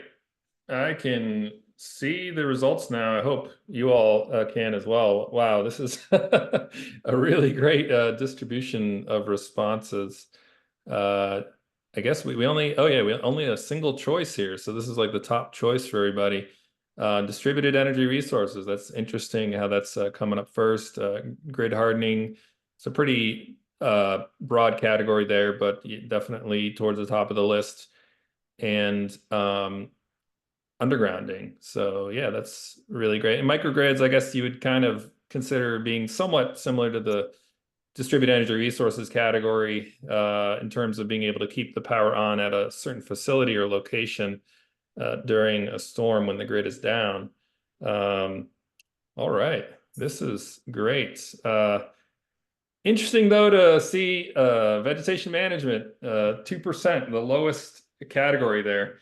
So yeah, let's jump into the presentation here, and I can maybe get folks to think about vegetation management a little bit more, because that's definitely a big topic in the industry. So before we really jump in here, I want to say that the end of this deck has roughly 50 references ranging from academic papers and research reports to utility filings and industry white papers. So if you want a deeper dive into any of the citations here, you can refer to the end of this slide deck and have a lot of resources there. So we strive to present the most up-to-date references here, as some of these technologies have been around for a long time, like vegetation management or undergrounding as well. And there's been advances to bring down the cost. And so we're trying to highlight some of the more recent information. And so we're just going to walk through at a high level what all these strategies basically entail. So next slide. I'm going to go through 5 main categories of resilience strategies today. Vegetation management, number 1 there. Not saying it's necessarily the most important, but that's the first one we'll cover. Hardening, customer-focused strategies, redundancy and backup, and grid modernization technologies. So given that everyone has access to these slides and we have a bit of a time constraint here, I'm not going to spend too much time on all the details of this table, but it's just a good reference for general descriptions of these, as well as the pros and cons and considerations for the cost. So this slide is meant to introduce the presentation, but also give you something to refer back to as a summary later. All right, so jumping into vegetation management, it is really important for the utilities industry due to trees and branches falling onto lines and poles from severe storms and high winds in particular, but also icing or ice storms in certain areas. And so vegetation management can help prevent against wildfires, both from sagging in the lines due to extreme heat and high loads, or igniting that can lead to igniting nearby trees, but also trees already on fire taking down lines and poles. So it has a major impact on wildfire risk. And you'll see at the bottom there's a cost range of about $3,000 to $12,000 per mile. And that's for the more basic vegetation management. And so it's a relatively inexpensive strategy, but it's an operational expense that needs to be repeated.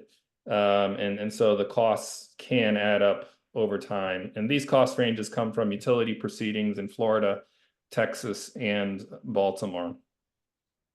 Next slide, and we'll take a look at grid hardening with undergrounding, pole investments, and wire investments.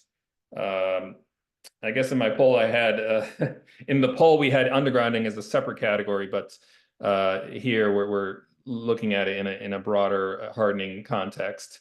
So next slide. With undergrounding, the main advantage is that you're protecting your equipment from natural threats that occur above ground, including the high winds and icing that I was mentioning, as well as wildfires. On average, a 10% increase in a system's undergrounding miles is shown to reduce annual interruption duration by about as much time. However, there still are some disadvantages, including the fact that underground lines can be harder to repair and even identify the point of an outage. So when there is an outage, it can be hard to determine where it is. They also tend to have shorter overall lifetimes compared to overall lines. It's estimated that they may even have half the lifetime of overhead lines. And I think part of that is just the heat buildup underground makes it, affects the life of the line. And finally, you may also be exposing your system to other threats by putting the lines underground, including flooding risks, especially in areas at risk of sea level rise, or as we've been hearing a lot today in Florida, the storm surges that lead to flooding. The cost range is very wide for this category. And so it's generally more expensive to underground transmission systems compared to distribution systems. And urban systems are generally more expensive compared to rural systems, unless it's a very remote and difficult terrain. That would be the exception there. These examples of costs are pulled from California, Virginia, and Wisconsin. So there's a pretty good representation there. But again, a wide range of costs there. And so this has been a hot topic in the industry because of the fact that it is very effective at mitigating wildfire risk and the impacts of storms, but it's also very expensive. Next slide. So next we'll quickly cover utility pole investments. There are two main categories of measures: improving inspection practices and or increasing inspection frequency, and also converting wood poles to non-wood materials. If you do convert wood poles, you should be aware that they are overall harder to climb and also more conductive, so it could be more dangerous to work on for line workers.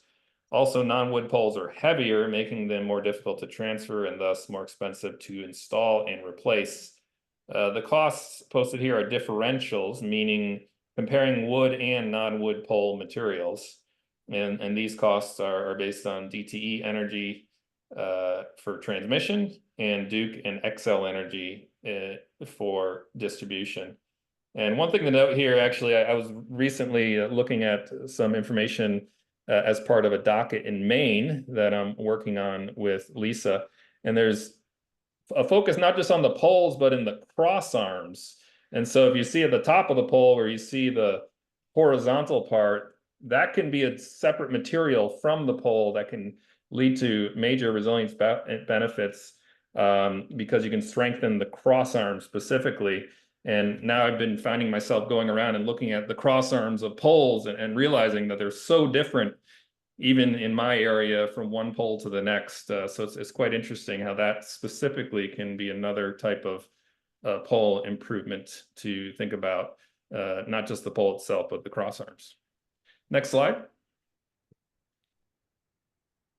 Wires investments tend to focus on taking steps to prevent the wires from sagging or tripping, and as with poles, improving or increasing inspections and maintenance. To prevent sagging and accidental contact with other conductors and grounded objects, one can insulate wires or install spacer cables. And you might be wondering, well, aren't all wires insulated? It's actually not the case. There are what they call bare electricity wires on the distribution system all over the place. And so now there's starting to be more increased investment in covered conductors and other types of technologies that you can read about here. The cost range comes from utilities in California, PacifiCorp in the Pacific Northwest, and Liberty in Colorado. And compared to other resilience investments, wire insulation can be costly. So you want to make sure to also consider strategies like undergrounding, which may be more effective at preventing outages. So you can see the cost per mile there is lower in general than undergrounding, but it might not be as effective. So that's why it's so important to consider the benefits and the costs when assessing reliability and resilience investments. Next slide. All right. Next, we'll pivot to more customer-focused strategies and distributed energy resources. So this seems to be top of mind for a lot of you, and rightly so. There is a lot of excitement around the grid being able to accommodate these types of resources more flexibly. And so this category can cover a wide range of options, and as you can see at the bottom, a wide range of costs. And so it could be utility scale renewable installation and microgrids to household level strategies like solar plus storage. This category also has a wide range in costs, but it is an example of where you want to consider other benefits these systems can provide to customers. So, individual customers or communities might be able to achieve improved reliability in terms of preventing shorter localized interruptions, reduced customer bills. So these types of investments you can benefit from not only during an outage, but every day, potentially, in terms of reducing your bill. And many communities also care about their community having renewable energy nearby to power their community and feel part of the energy transition, increase energy education, and provide local economy benefits like employing local workers. The microgrid and resilience hub costs come from the cities of Baltimore and Austin, ComEd, and SDG&E. Our solar and solar plus storage costs come from the Tracking the Sun report, which is from Berkeley Lab. And the EVs and thermostats are basically market rates. So there's a wide range of these investments, and they're characterized in different ways. So again, you need to be able to aggregate the costs and scale them based on the size of an installation, and then compare that to the benefits that you can get for a individual facility or a community as a result of these types of investments. Next slide. On to redundancy and backup, which was another topic that was top of mind for many of you. Most of the measures listed here are for utilities to consider at the transmission or distribution level. At the transmission level, this is really about ensuring your ability to continue to generate and deliver electricity. Usually this boils down to ensuring fuel supply, either in the form of secure on-site storage or by means of having redundant fuel supply chains. At the distribution level, there are similar measures around securing generation, but one can also consider the opportunities for grouping or islanding end users and configuring the grid so that you can redistribute flow if part of the grid is down, or provide local generation. So this type of redundancy and backup can work hand in hand with the microgrid type solutions that we just covered. Next slide. This is the last category, and it's fairly broad, and there's an ever-growing set of grid modernization technologies.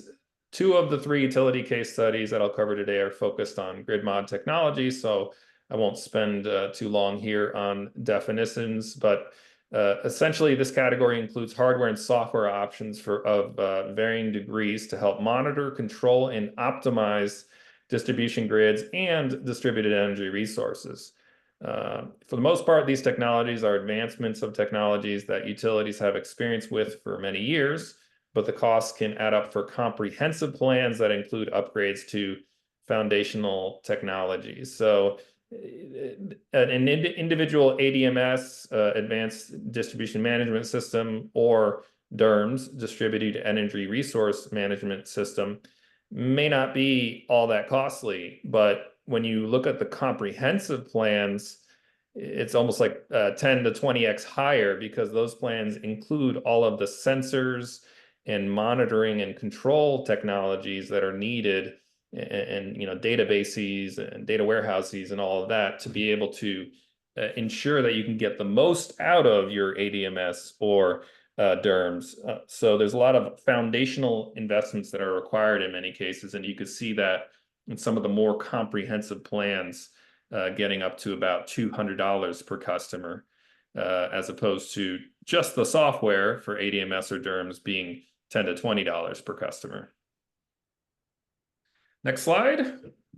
So we're gonna go to discuss 3 utility case studies to get an idea of how utilities across the US are improving their grid hardening practices and implementing various grid modernization technologies. So we'll dive into Florida here. After Hurricanes Matthew and Irma, the state of Florida began requiring utilities to put together storm protection plans, as Myles just mentioned.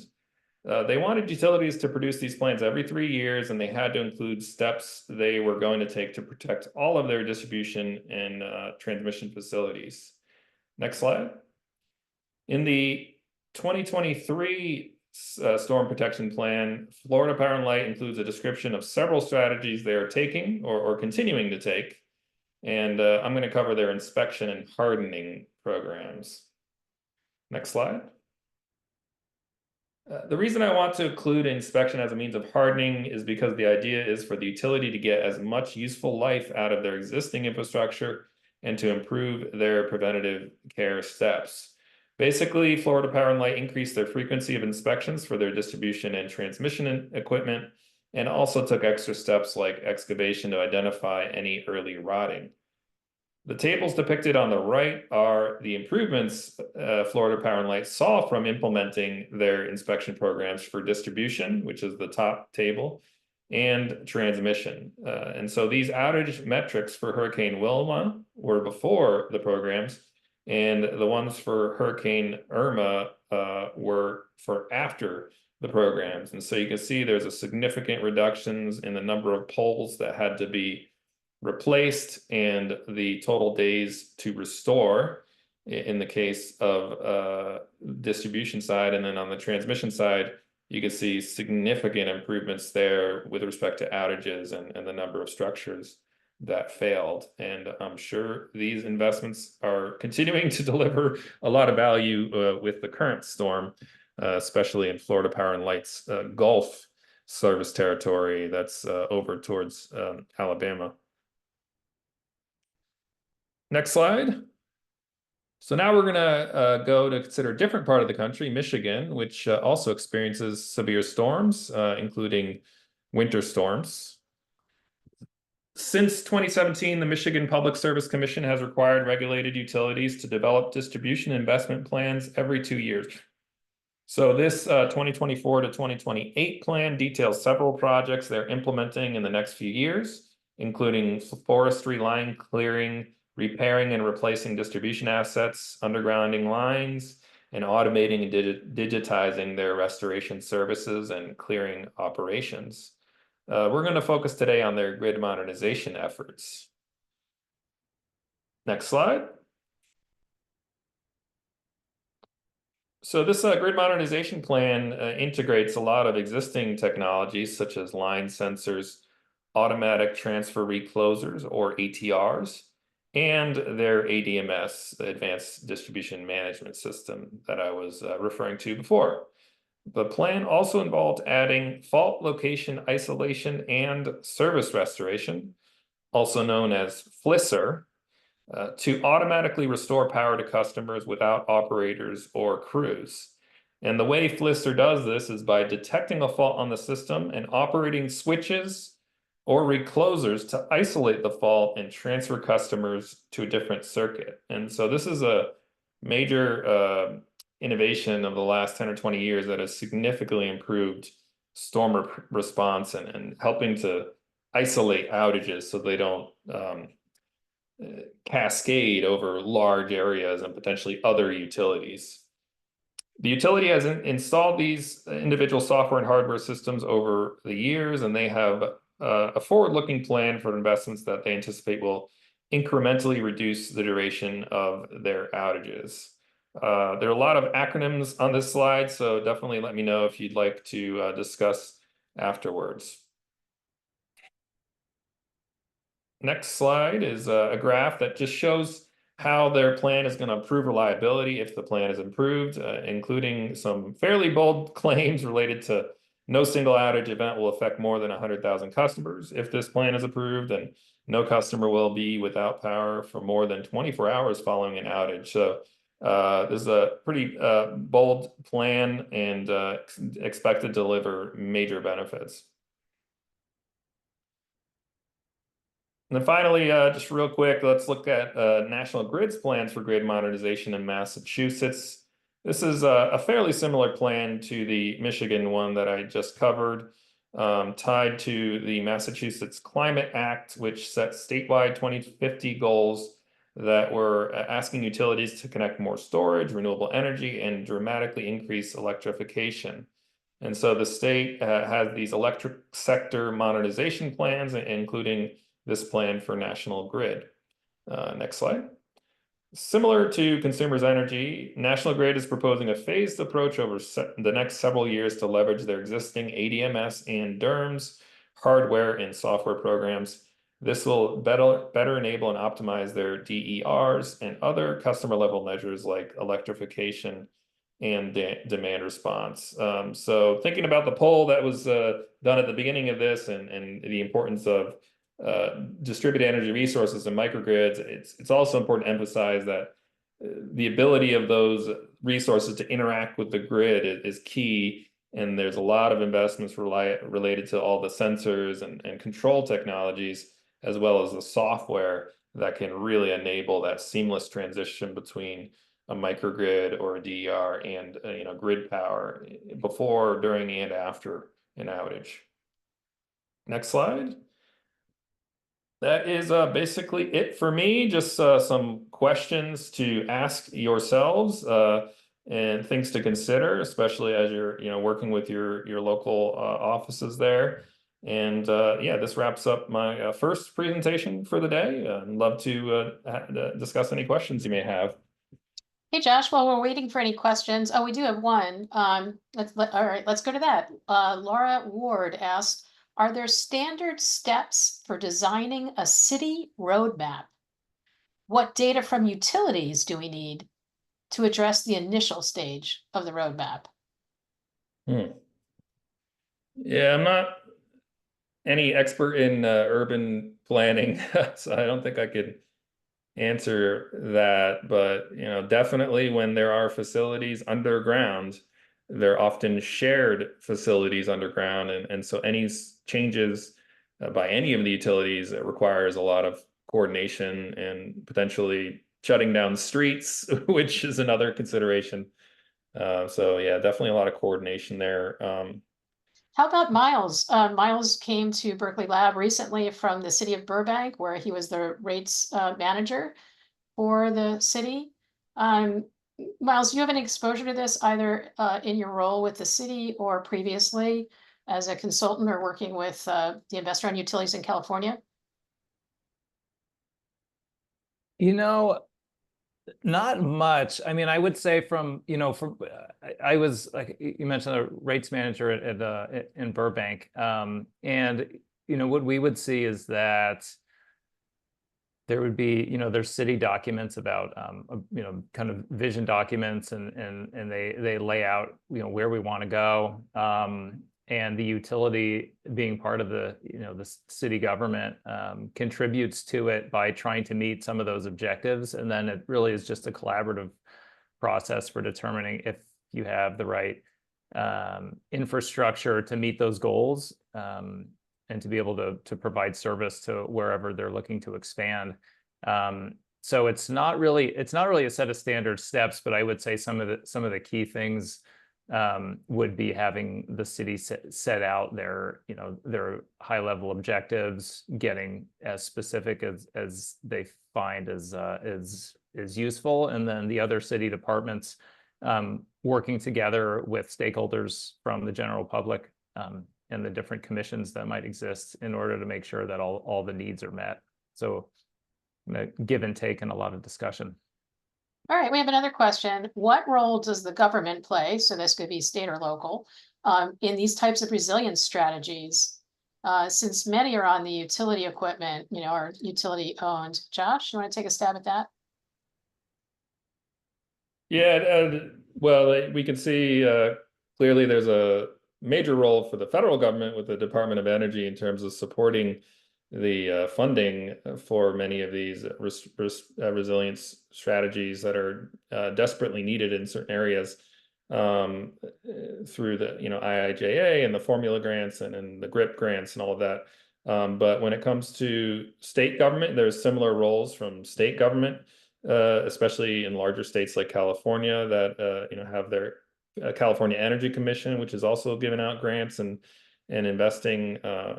Obviously, the regulator as well helps to ensure that the utility is investing wisely in resilience in the right areas where it's needed most and is most cost effective. But when it comes to local government, that again, it's just the coordination that's required, and in many cases, the local government will coordinate closely with the utility, especially for something like sea level rise, where both the utility infrastructure and the local government infrastructure is vulnerable to sea level rise.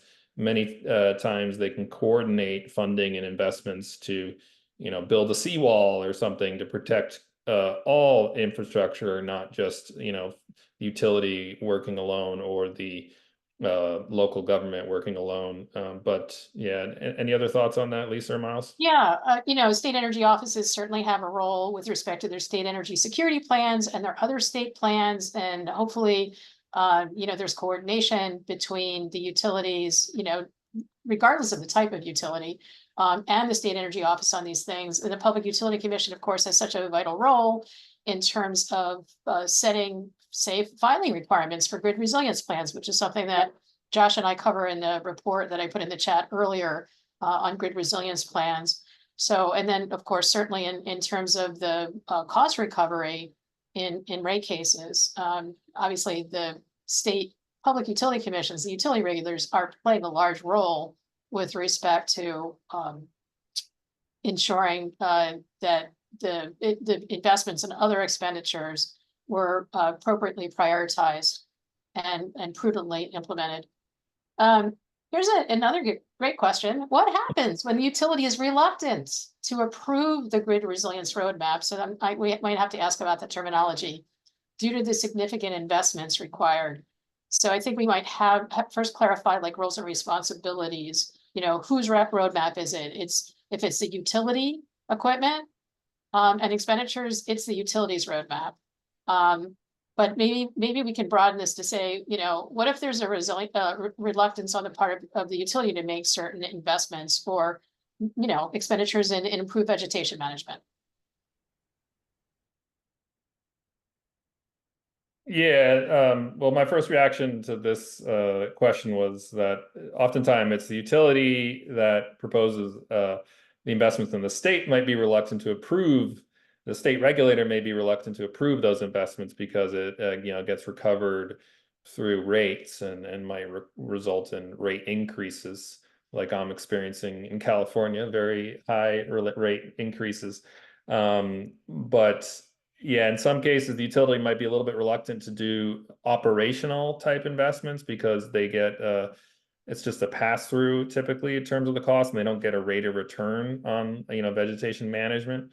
But yeah, I just think it's important to really understand the value of different investments, and in many cases, stakeholders are looking for quick turnaround and short time to value for investments, and so yeah, the states would typically have to really encourage the utilities to take a look at certain solutions that might be able to deliver those near-term benefits, even if they're operational solutions as opposed to capital investments that may Right. take longer.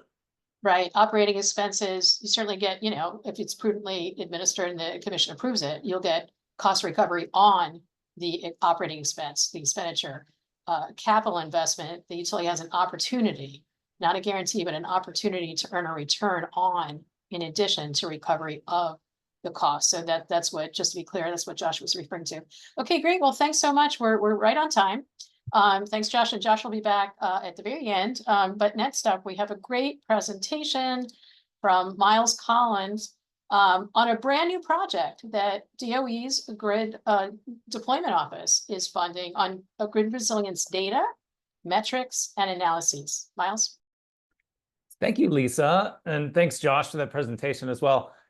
So like Lisa said, I'm back to speak with you all about the results that we've been seeing from a project funded by the DOE Grid Deployment Office that's looking at utility resilience planning documents and filings and seeing the different types of metrics, data, and analyses that they're providing in the documents.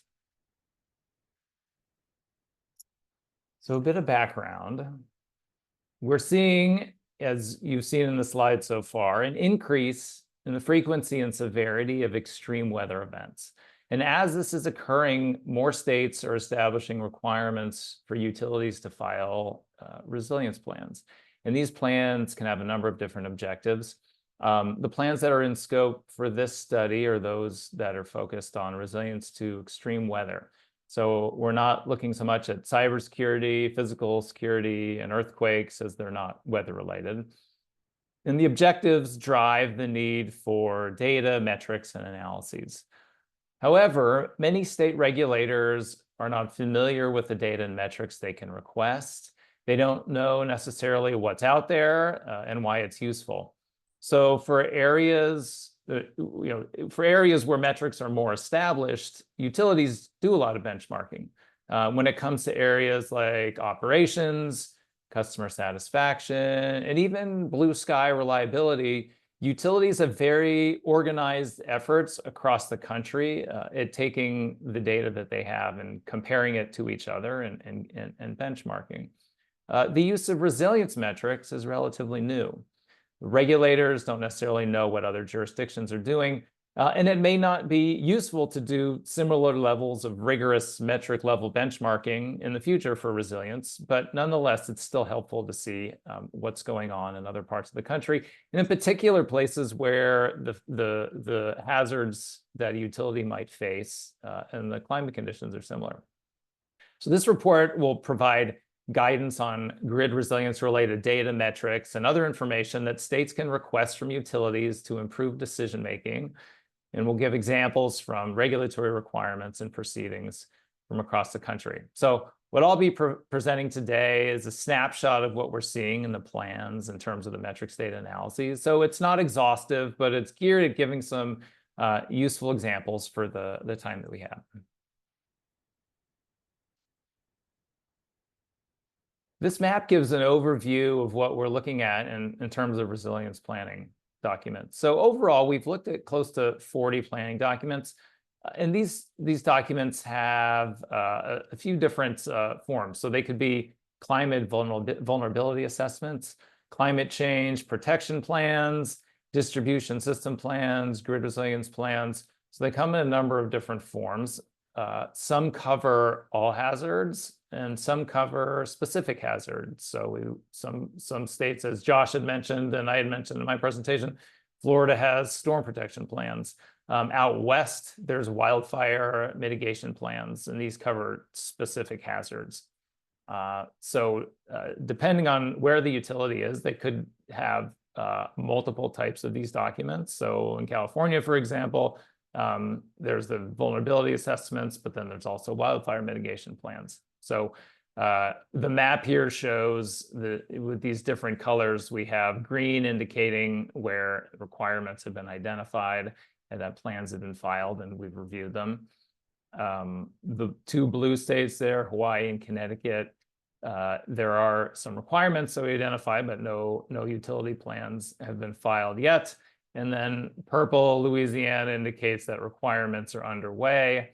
With a city there, you can see New Orleans, where the city did have some requirements and we had reviewed those plans. And then yellow, where there are plans filed and reviewed, but they don't have specific state requirements.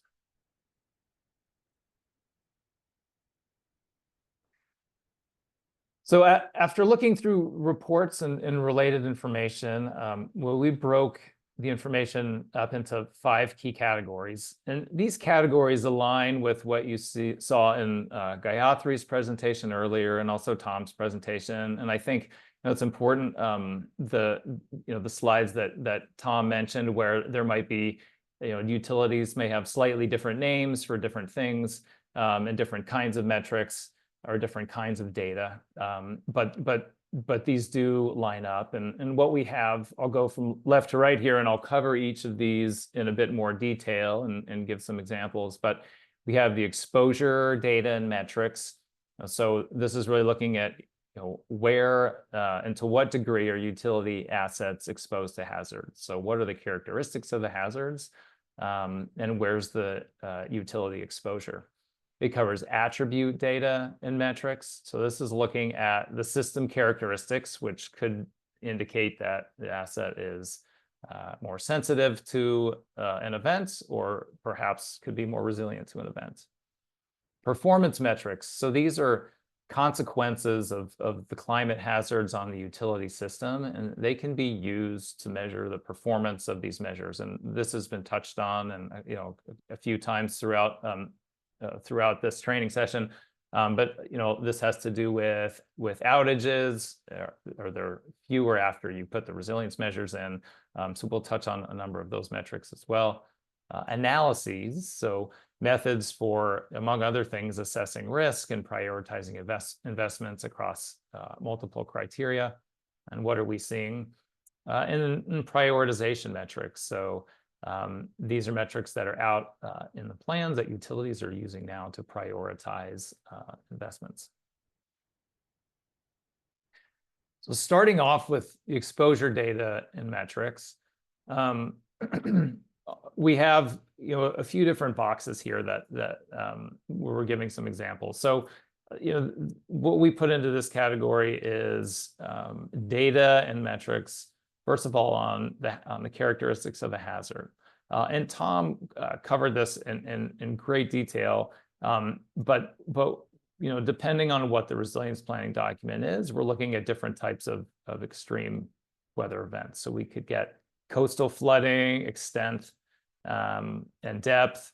We have here heating and cooling degree days and high heat and temperature. And just as as a note for you all, the difference between the temperature and the heating and cooling degree days, when you see it in these documents, is the heating and cooling degree days really gets at the need for heating and cooling, as opposed to just the raw temperature, the raw ambient temperature. So it gets at how you use the grid to heat and cool, and to what extent during what time period. We see the wind speeds, flood extents. Here you have the number of major event days, which could be included, and then winter storms and ice. So we're looking at both what has occurred in the past and also at projections. And then we also have the exposure to the hazard. So utilities are giving data on which assets are exposed to these different hazards, right? And we have a list: the heat, flooding, rising seas, storms, wildfire, high wind. There's a few others on there. So the wildfire ignition potential, and then customers affected by catastrophic storm. So not necessarily looking at the assets, but looking at that customer perspective as well. And then, in the data sources, again, Tom did a great job covering a lot of this information, but you see that there are state and federal agencies where you have geospatial data sets. Utilities can use them to help model the hazards and what they would be in the future under different scenarios, and then overlay those with their own maps of assets and customers in order to be able to help start that process. So second is the attribute data and metrics.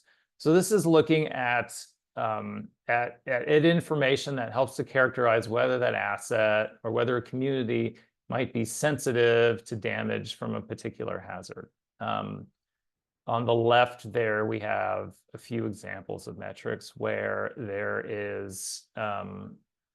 looking at what are the conditions or characteristics of the asset. So it could be the age, which could impact, if there's high wind, it helps to know the age of the assets, the age of the poles, the inspection data from the poles. So what condition are all these assets in the service territory?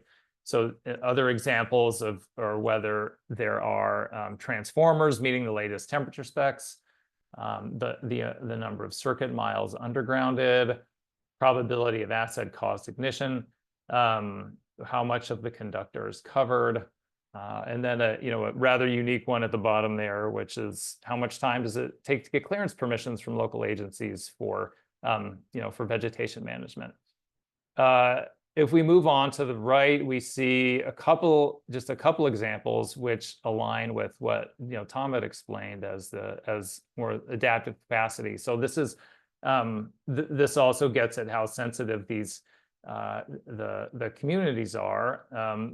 These are both ones that are actually in use by Southern California Edison. So the community impact metric is a set of indicators, and it's used to put some distributional equity considerations into some of the calculations or into some of their measurements.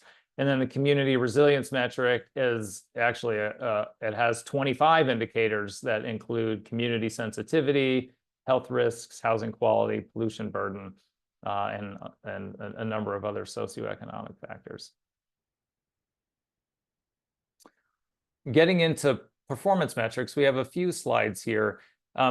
This first one really deals with outages, and outages are a big one.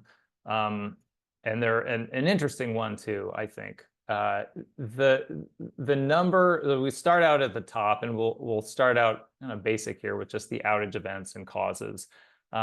Utilities have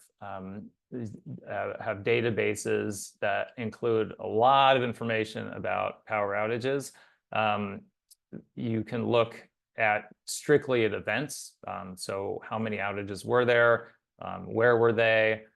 And for each outage, there's generally, where they're able to determine what the cause was. There's a set of causes too. So it could be storms, and it could give which equipment would have been tripped to cause the outage. Trees. There's vehicle related outages where they will tag if a vehicle ran into a utility pole. Animals, lightning, excavation. I mean, there's a number of different causes. There's generally, from what I've seen in the data too, a pretty big pie slice of just unknown outage causes. But this is an important variable when you're looking at measuring resilience. Moving down to frequency. So we covered SAIFI and MAIFI, right? SAIFI is the average number of outages in a given time period, and with resilience, you would generally get a view with and without major event days, and then MAIFI is the momentaries. Outage duration, we have SAIDI and CAIDI with and without major event days, and then another one, as we're looking at resilience, percent of outages longer than 5 hours. And then customer outages. So for every outage event, there's a certain number of customers that get their power interrupted.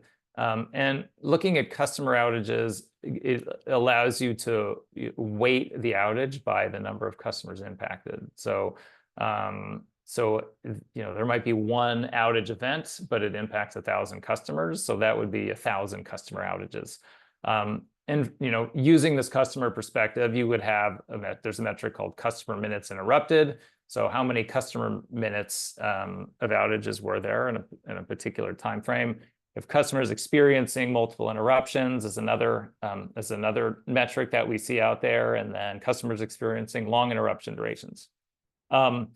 Some best practices that are emerging when we're looking at performance as it relates to these outages would be that you really want to use your thinking caps and see which outages out of all the ones that are in the database are the ones that apply to the resilience measure that you're looking to implement or the performance that you're looking to measure. So a few examples would be all-weather circuit level SAIDI. So if you're looking at duration, you can get that SAIDI metric down to a circuit and go circuit by circuit. You can look at very specific time periods. You have outage events caused by contact with vegetation and Tier 3 high fire district during high wind warnings. This is one that's in California. So again, very specific and very useful when you're looking at targeting particular measures or other investments. I'm going to launch my poll here. So think back. I want everyone to think back to the last outage that they experienced. And I want you to try and remember how long it lasted. It's an option for I don't remember also. All right, we've got about 60% of you having given an answer so far. 70%. All right, good participation. Great, I'm going to stop it at 75%. I'm going to share results. So interesting, you see the 0 to 5 minutes, about a quarter of you had experienced a momentary outage last. And then, this generally follows what it looks like, what these outage distribution patterns look like. I would say the longer than 24 is usually less frequent than the 8 to 24 hours, but we have a small sample size. But you do see that, that long tail out to the right. All right, moving on. Performance metrics, these would be ones that are tailored at specific groups of interest. So, you can have ones that look at circuits, but utilities will aim to know where there are critical facilities on their system. So these are ones that are important for the health and well-being of the community. Police, fire, hospitals. These are this is infrastructure that really helps the well-being of the community, and that would be important for them to have power, and so there's metrics that take that take the critical facilities into consideration. And there's also disadvantaged communities as a population of interest, and these are generally tracked at the state level. What they are, below we have examples from California and New York, where you look at, for California at least, it includes a combination of economic, health, and environmental burdens, where there may be higher levels of poverty, unemployment, air and water pollution. And if you incorporate that into the metrics as well, you're able to get a sense of the distributional, the equity, and the impact on those communities. And then a handful of other performance metrics that we see that aren't direct outage costs or outage measurements. A lot of utilities report asset damage or failure. So just the counts of distribution poles that we replaced, the transformers that fail, the facilities that require repair. On the restoration costs, these are the costs that utilities incur from going out and making the repairs. So you could have the operations and maintenance of sending staff out to the field to make the repair. You could also have the cost of the damage from the extreme weather. We have our customer interruption costs. We've already gone into pretty good detail on these, so I'm just touching on them here. But you can have these costs per event, per average KW, unserved kilowatt hour, and cost per customer minute interrupted. So there's a lot of ways of slicing that particular one. Customer communications, important whenever you're dealing with outages, in particularly wildfire, to know how customers are receiving your messages and whether they're receiving your messages, and what their experience is like. So customer complaints and a bit of customer satisfaction. And then response and recovery. So what's the utility response? What's the down wire time, post outage time required to restore service to, let's say, X%. Here it's 90% of customers.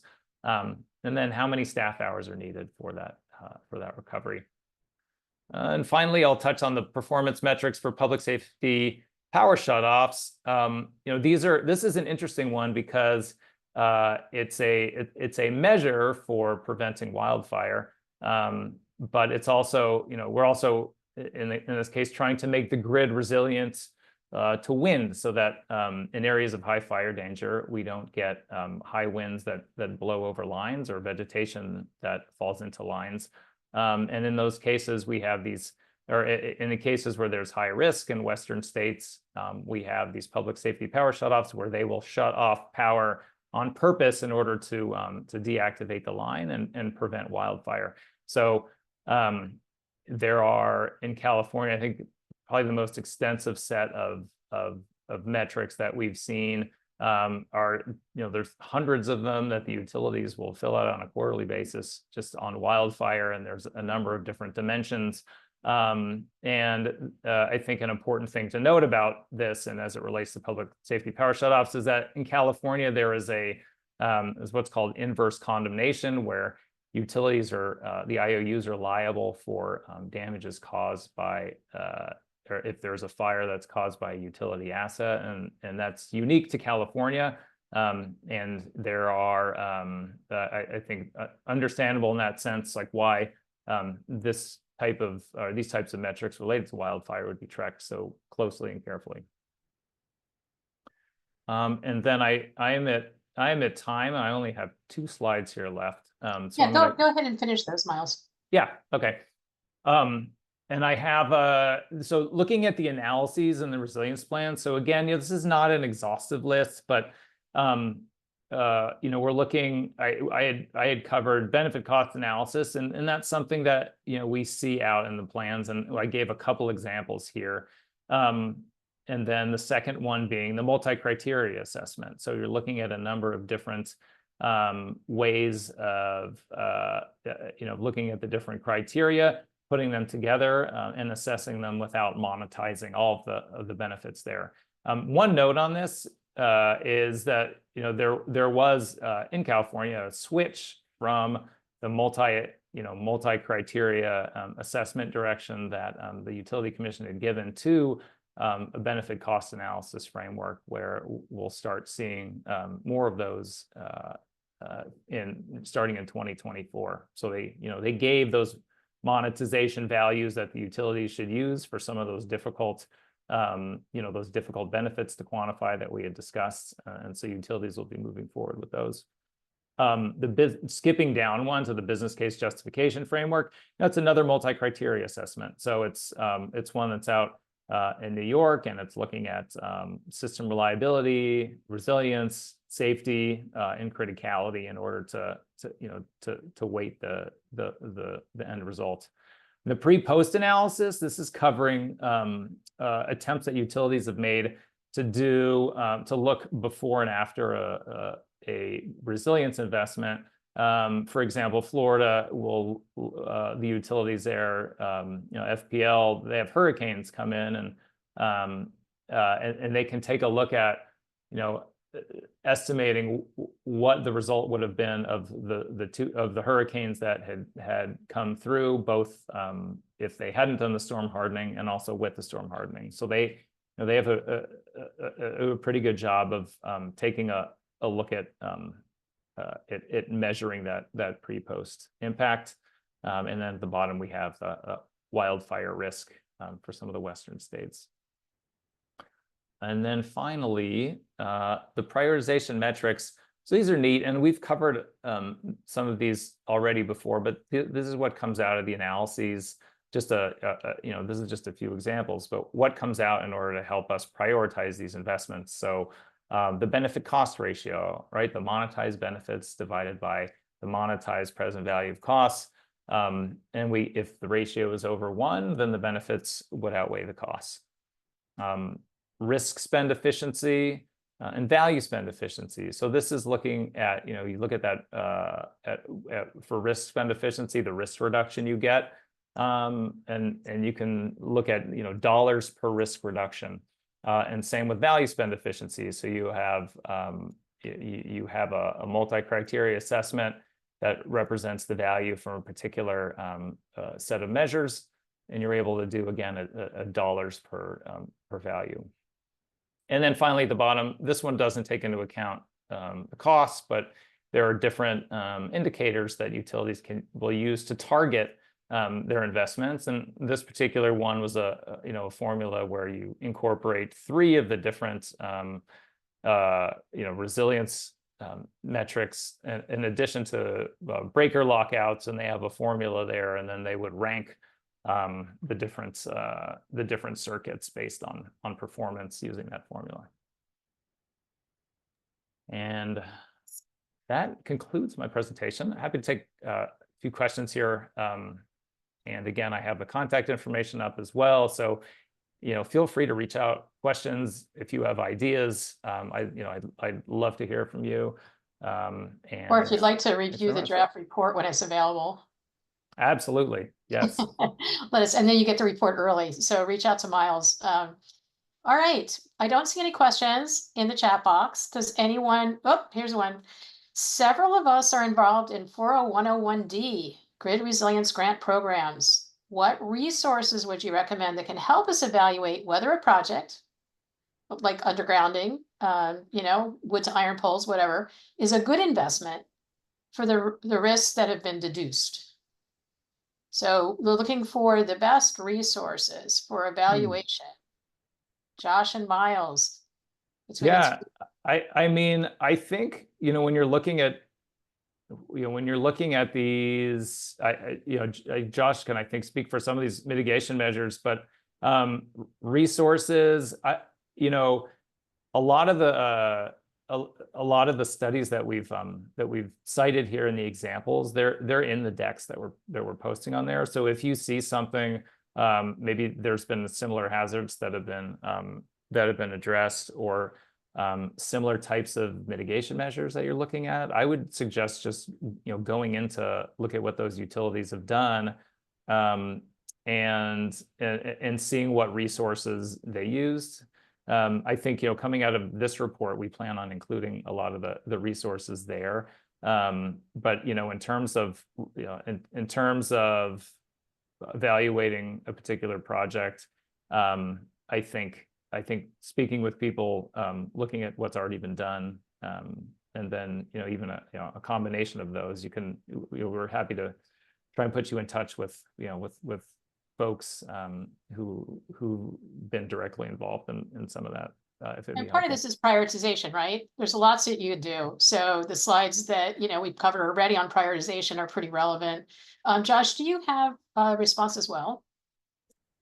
Yeah, I was going to say the presentation that I gave has a lot of information and references related to those cost ranges. And so if you're reviewing grants and trying to understand, like, okay, this is an undergrounding project of however many miles, and they're saying it's going to cost several million or whatever it is, you can refer to some of those cost ranges and maybe just evaluate whether those costs seem reasonable, unless there's very special circumstances. But also, I think in general, using some of these approaches that Myles was just describing, trying to dig into a little bit more detail on what the expected benefits are. So if there is an investment on a certain circuit, maybe asking for some of the historical reliability data or historical storm data to really understand why a given investment is being made, not only for a given utility, but for a specific part of that utility to really understand that prioritization and targeting of the solution based on the expected benefits. And an easy starting point is just looking at historical storms, but you could also look into any sort of climate projections as well that may suggest how much things may get worse in many cases with respect to storms or heat waves or other climate factors. Right, and there are citations behind the slides that Josh mentioned at the beginning of his presentation. So those cost ranges, we have citations for those and for other items in there. So those will be good sources too. All right, well, Josh, stay on camera because you are our final speaker for today. We've thrown a lot at you, and so I think this presentation hopefully brings it all together.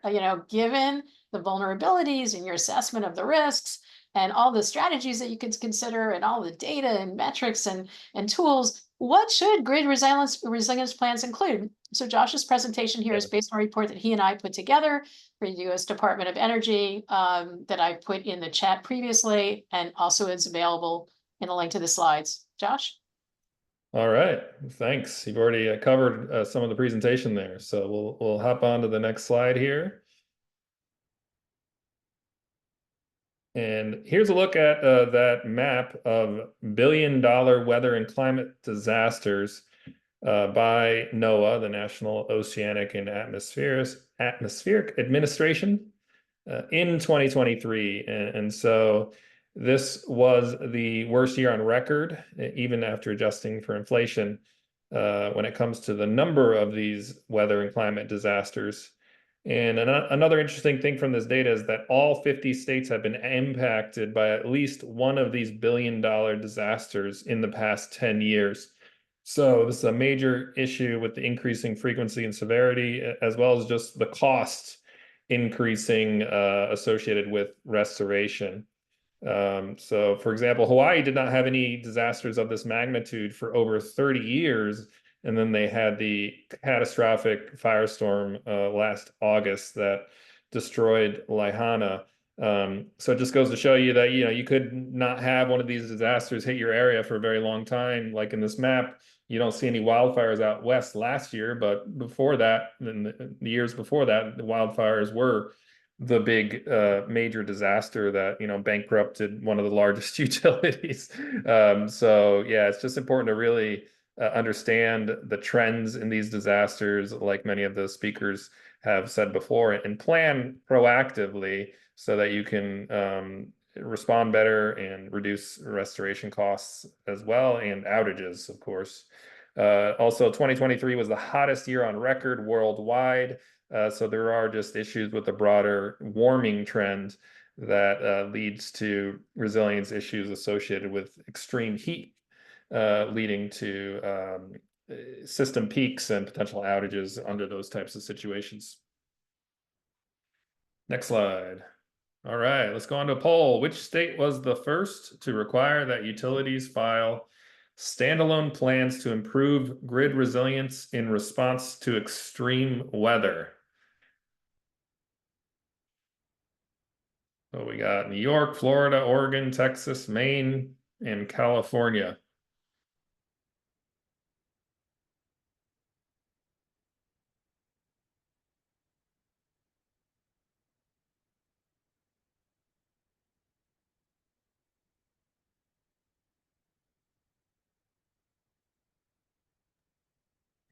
Hopefully we're getting a good amount of responses there, and appreciate everyone staying on this long. And we got it. We're at almost 75%. So why don't I end it there and show results? Great.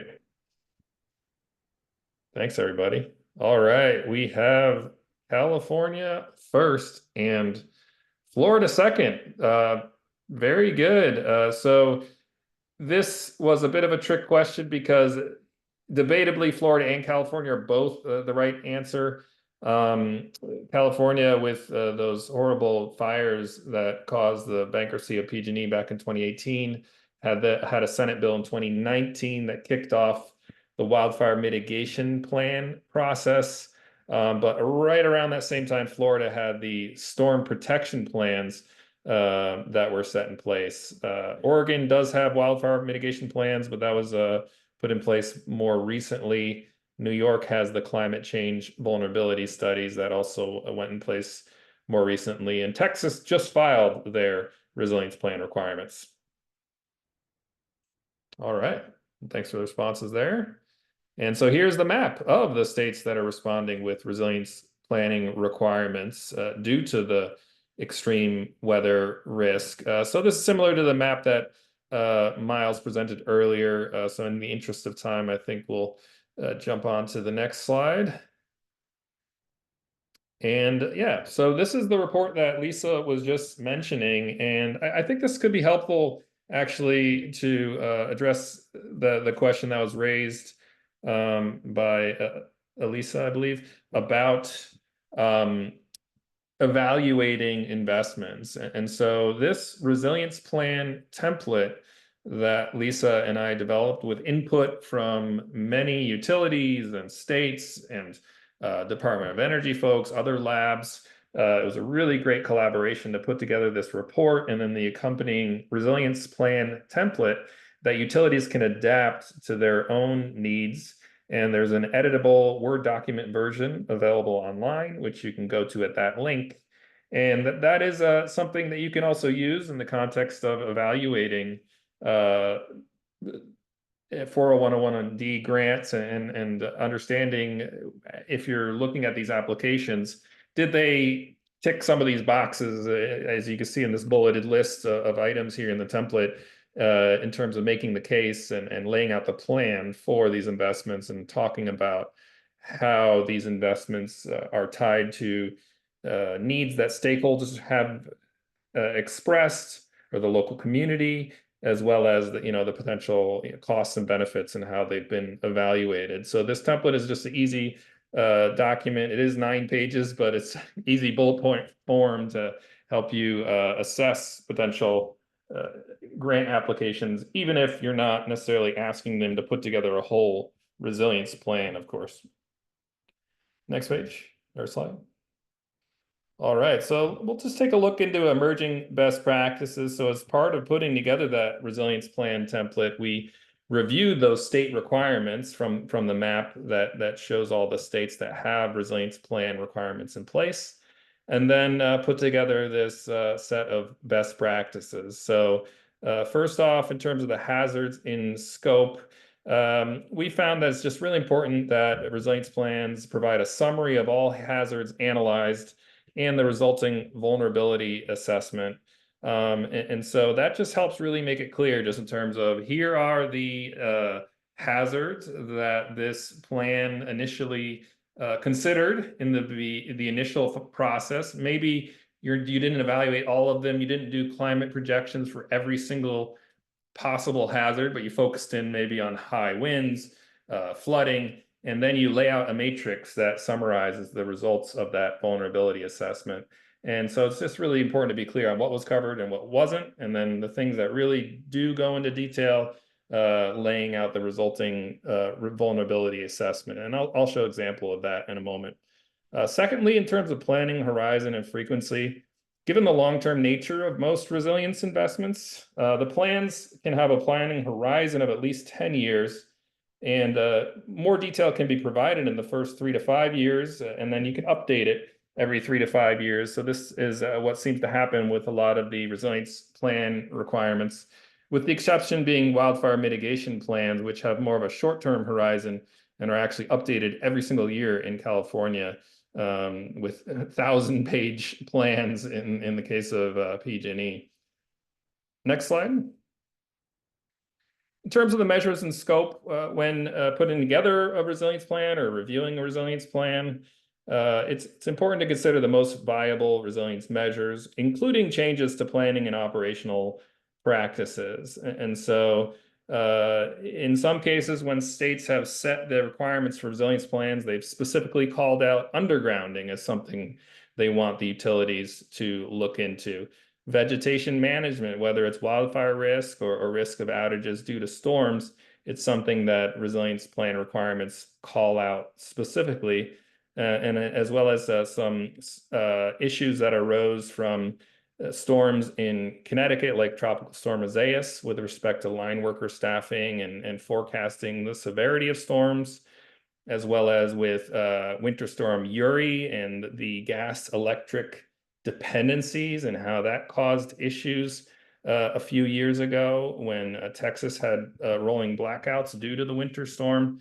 And then also with wildfire mitigation plans, the requirements specifically call out de-energization events or PSPS events, because it's really important to lay out the protocols and all of the emergency communications, particularly for vulnerable populations. So fourth here, with respect to the vulnerability assessment, as I was just describing, it's important to provide a matrix that summarizes all the hazards that were analyzed relative to the assets and processes analyzed with a clearly defined vulnerability rating. And I'll show an example of that in a moment. Next slide. Number 5 here, in terms of climate scenarios and data, for extreme weather hazards, states can specify climate scenarios for the vulnerability assessment and provide a source for downscaled climate data based on expert input. So CalAdept is a great example of that, and the order from the CPUC specifically says you should use this RCP 8.5 scenario and this tool, and that just helps ensure that all the utilities in a given state are using the same assumptions and the same underlying data for their climate assessment. Now, not every state has CalAdept, so tools like Climber from Argonne, as Tom just described, can be quite useful, as well as some of the other tools that many speakers talked about today. Next slide. In terms of performance reporting, when it comes to resilience plans or potential resilience grants, it's important to have a quarterly or annual reporting of specific impact-oriented metrics relative to key benchmarks, if applicable. So in the California requirements for wildfire mitigation, there's an interesting quote talking about how the metrics need to focus on the success of mitigation at lowering the risk of catastrophic wildfires and not simply program targets. So you see this a lot of like, hey, we spent this much money, we replaced this many poles, but really what it comes down to is trying to understand when that next storm rolls in, how effective were these investments, like the example from Florida Power and Light that I showed earlier. So getting those types of metrics and ensuring that the utility is set up to provide those types of metrics can be quite useful. 7 here is with respect to funding support. And this is something that is really important for states to encourage their utilities to do, which is to seek funding support, including the IIJA formula grants, and then report progress on those grant applications as they're putting together their resilience plans and reporting out progress. Next slide. All right, so here we'll jump into some examples from utility plans. And so here was the example of Connecticut with Tropical Storm Isaias. And this is data that the Connecticut regulator asked their largest utility to provide, and that utility is Eversource. And what they were trying to really dig into was, as you see at the bottom right here, why was the restoration for Tropical Storm Isaias so expensive, $265 million, because these numbers are in thousands, relative to prior storms. Now, some of those prior storms were less severe, because the way their event level works is that the level 2 is actually more severe than level 4 or 5. But what they found when they analyzed this and really dug into the data is that the utility wasn't doing a great job of pre-staging their mutual aid and external contractors. And so that line item specifically led to this precipitous increase in restoration costs. And so there's a lot of process-related improvements that the utility can consider, aside from resilience investments like hardening or technology like grid modernization, because the way in which utilities stage their crews before a storm and secure resources can have a major impact on the cost. Next slide.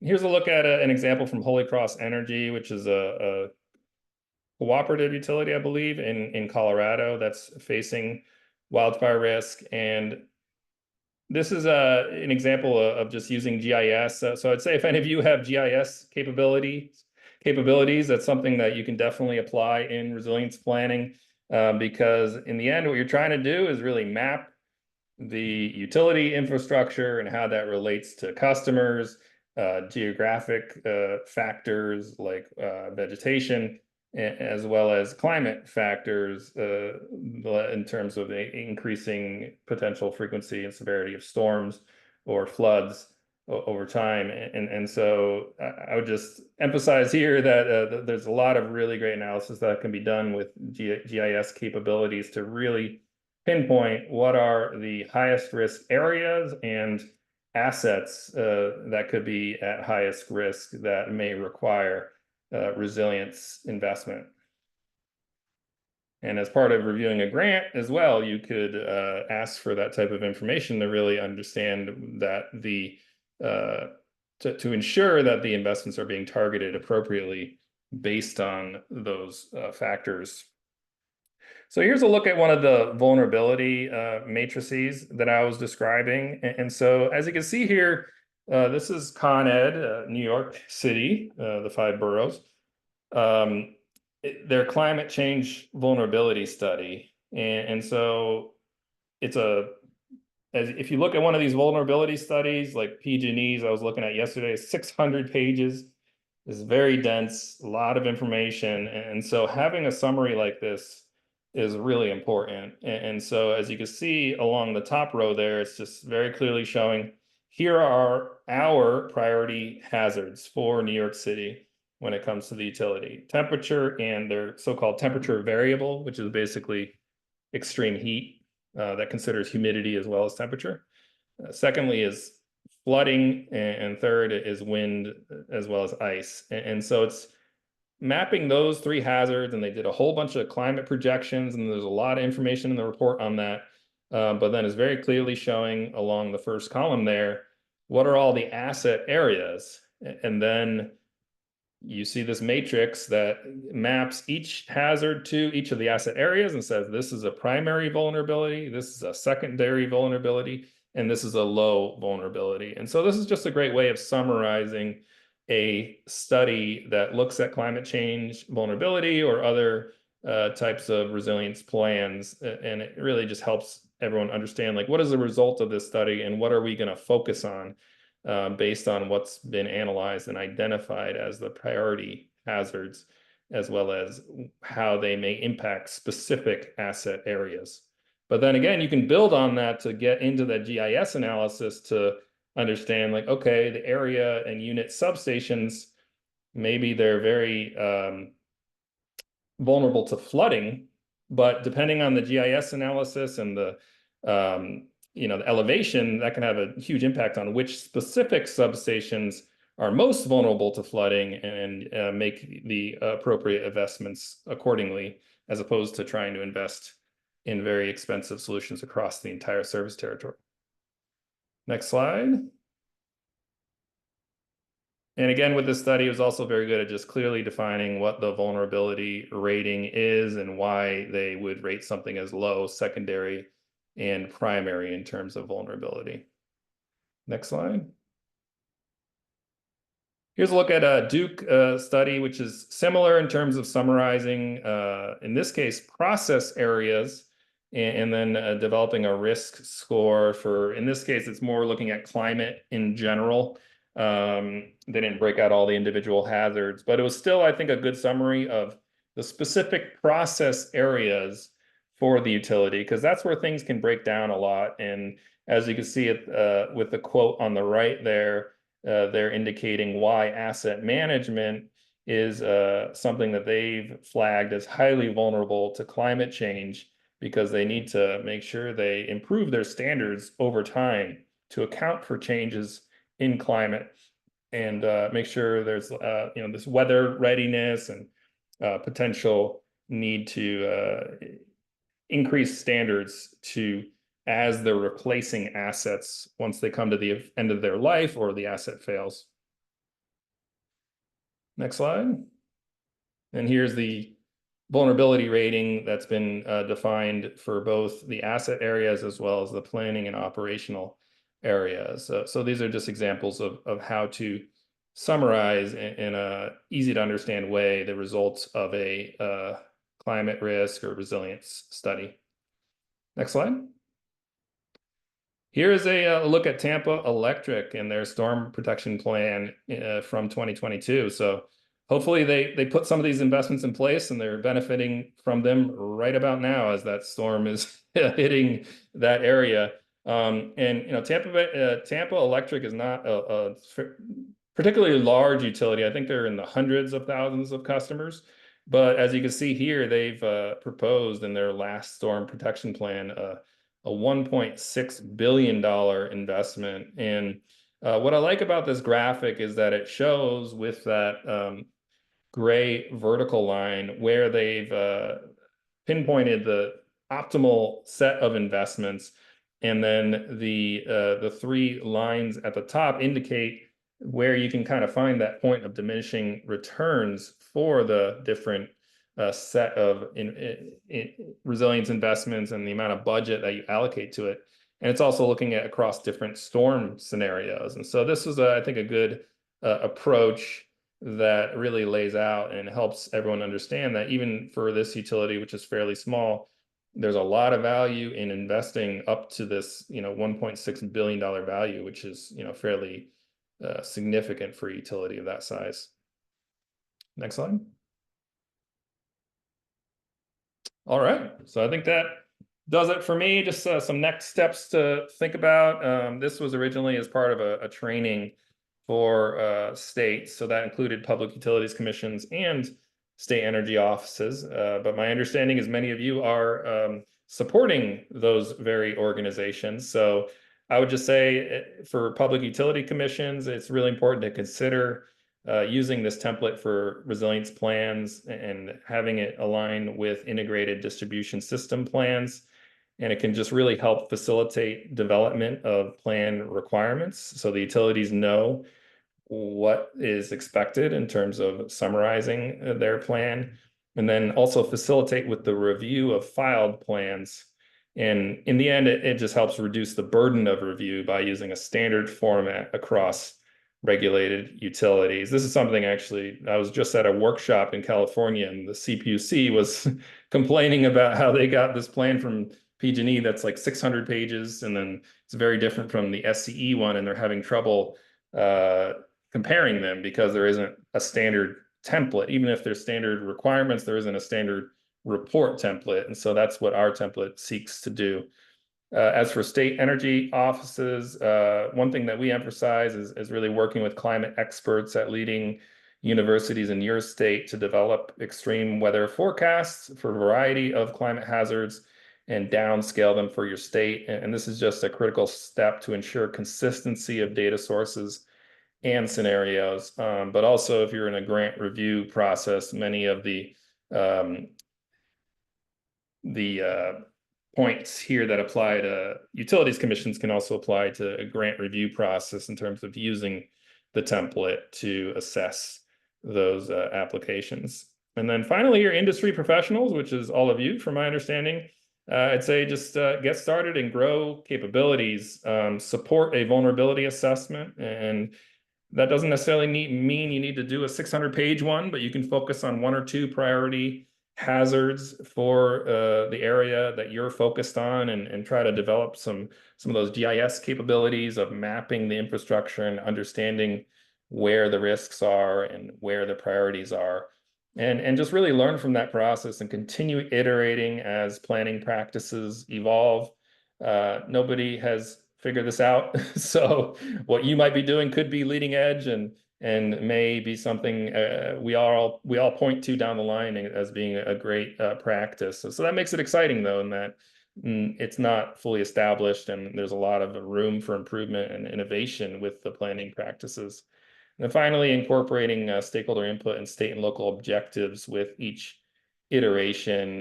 That's something we emphasize in the template in terms of that engagement for the utility and the state to work with the particularly local government and community organizations to understand the priorities better, and try to quantify the prioritization metrics like Myles was describing. You can quantify it to a certain extent, but then also incorporate that local input to further refine. So that is it for me. You can see my information there, as well as Lisa. Feel free to connect with me on LinkedIn. I post about energy related stuff quite a bit. I know Lisa does as well, if you want to know when the latest reports come out. But yeah, it's just been a pleasure talking with all of you, and I can stay on a little bit longer if needed, but yeah. I think that's a wrap, Josh. I think we're at time. Okay. Thanks so much to all of the trainers and all the participants, those of you who stayed since the very beginning.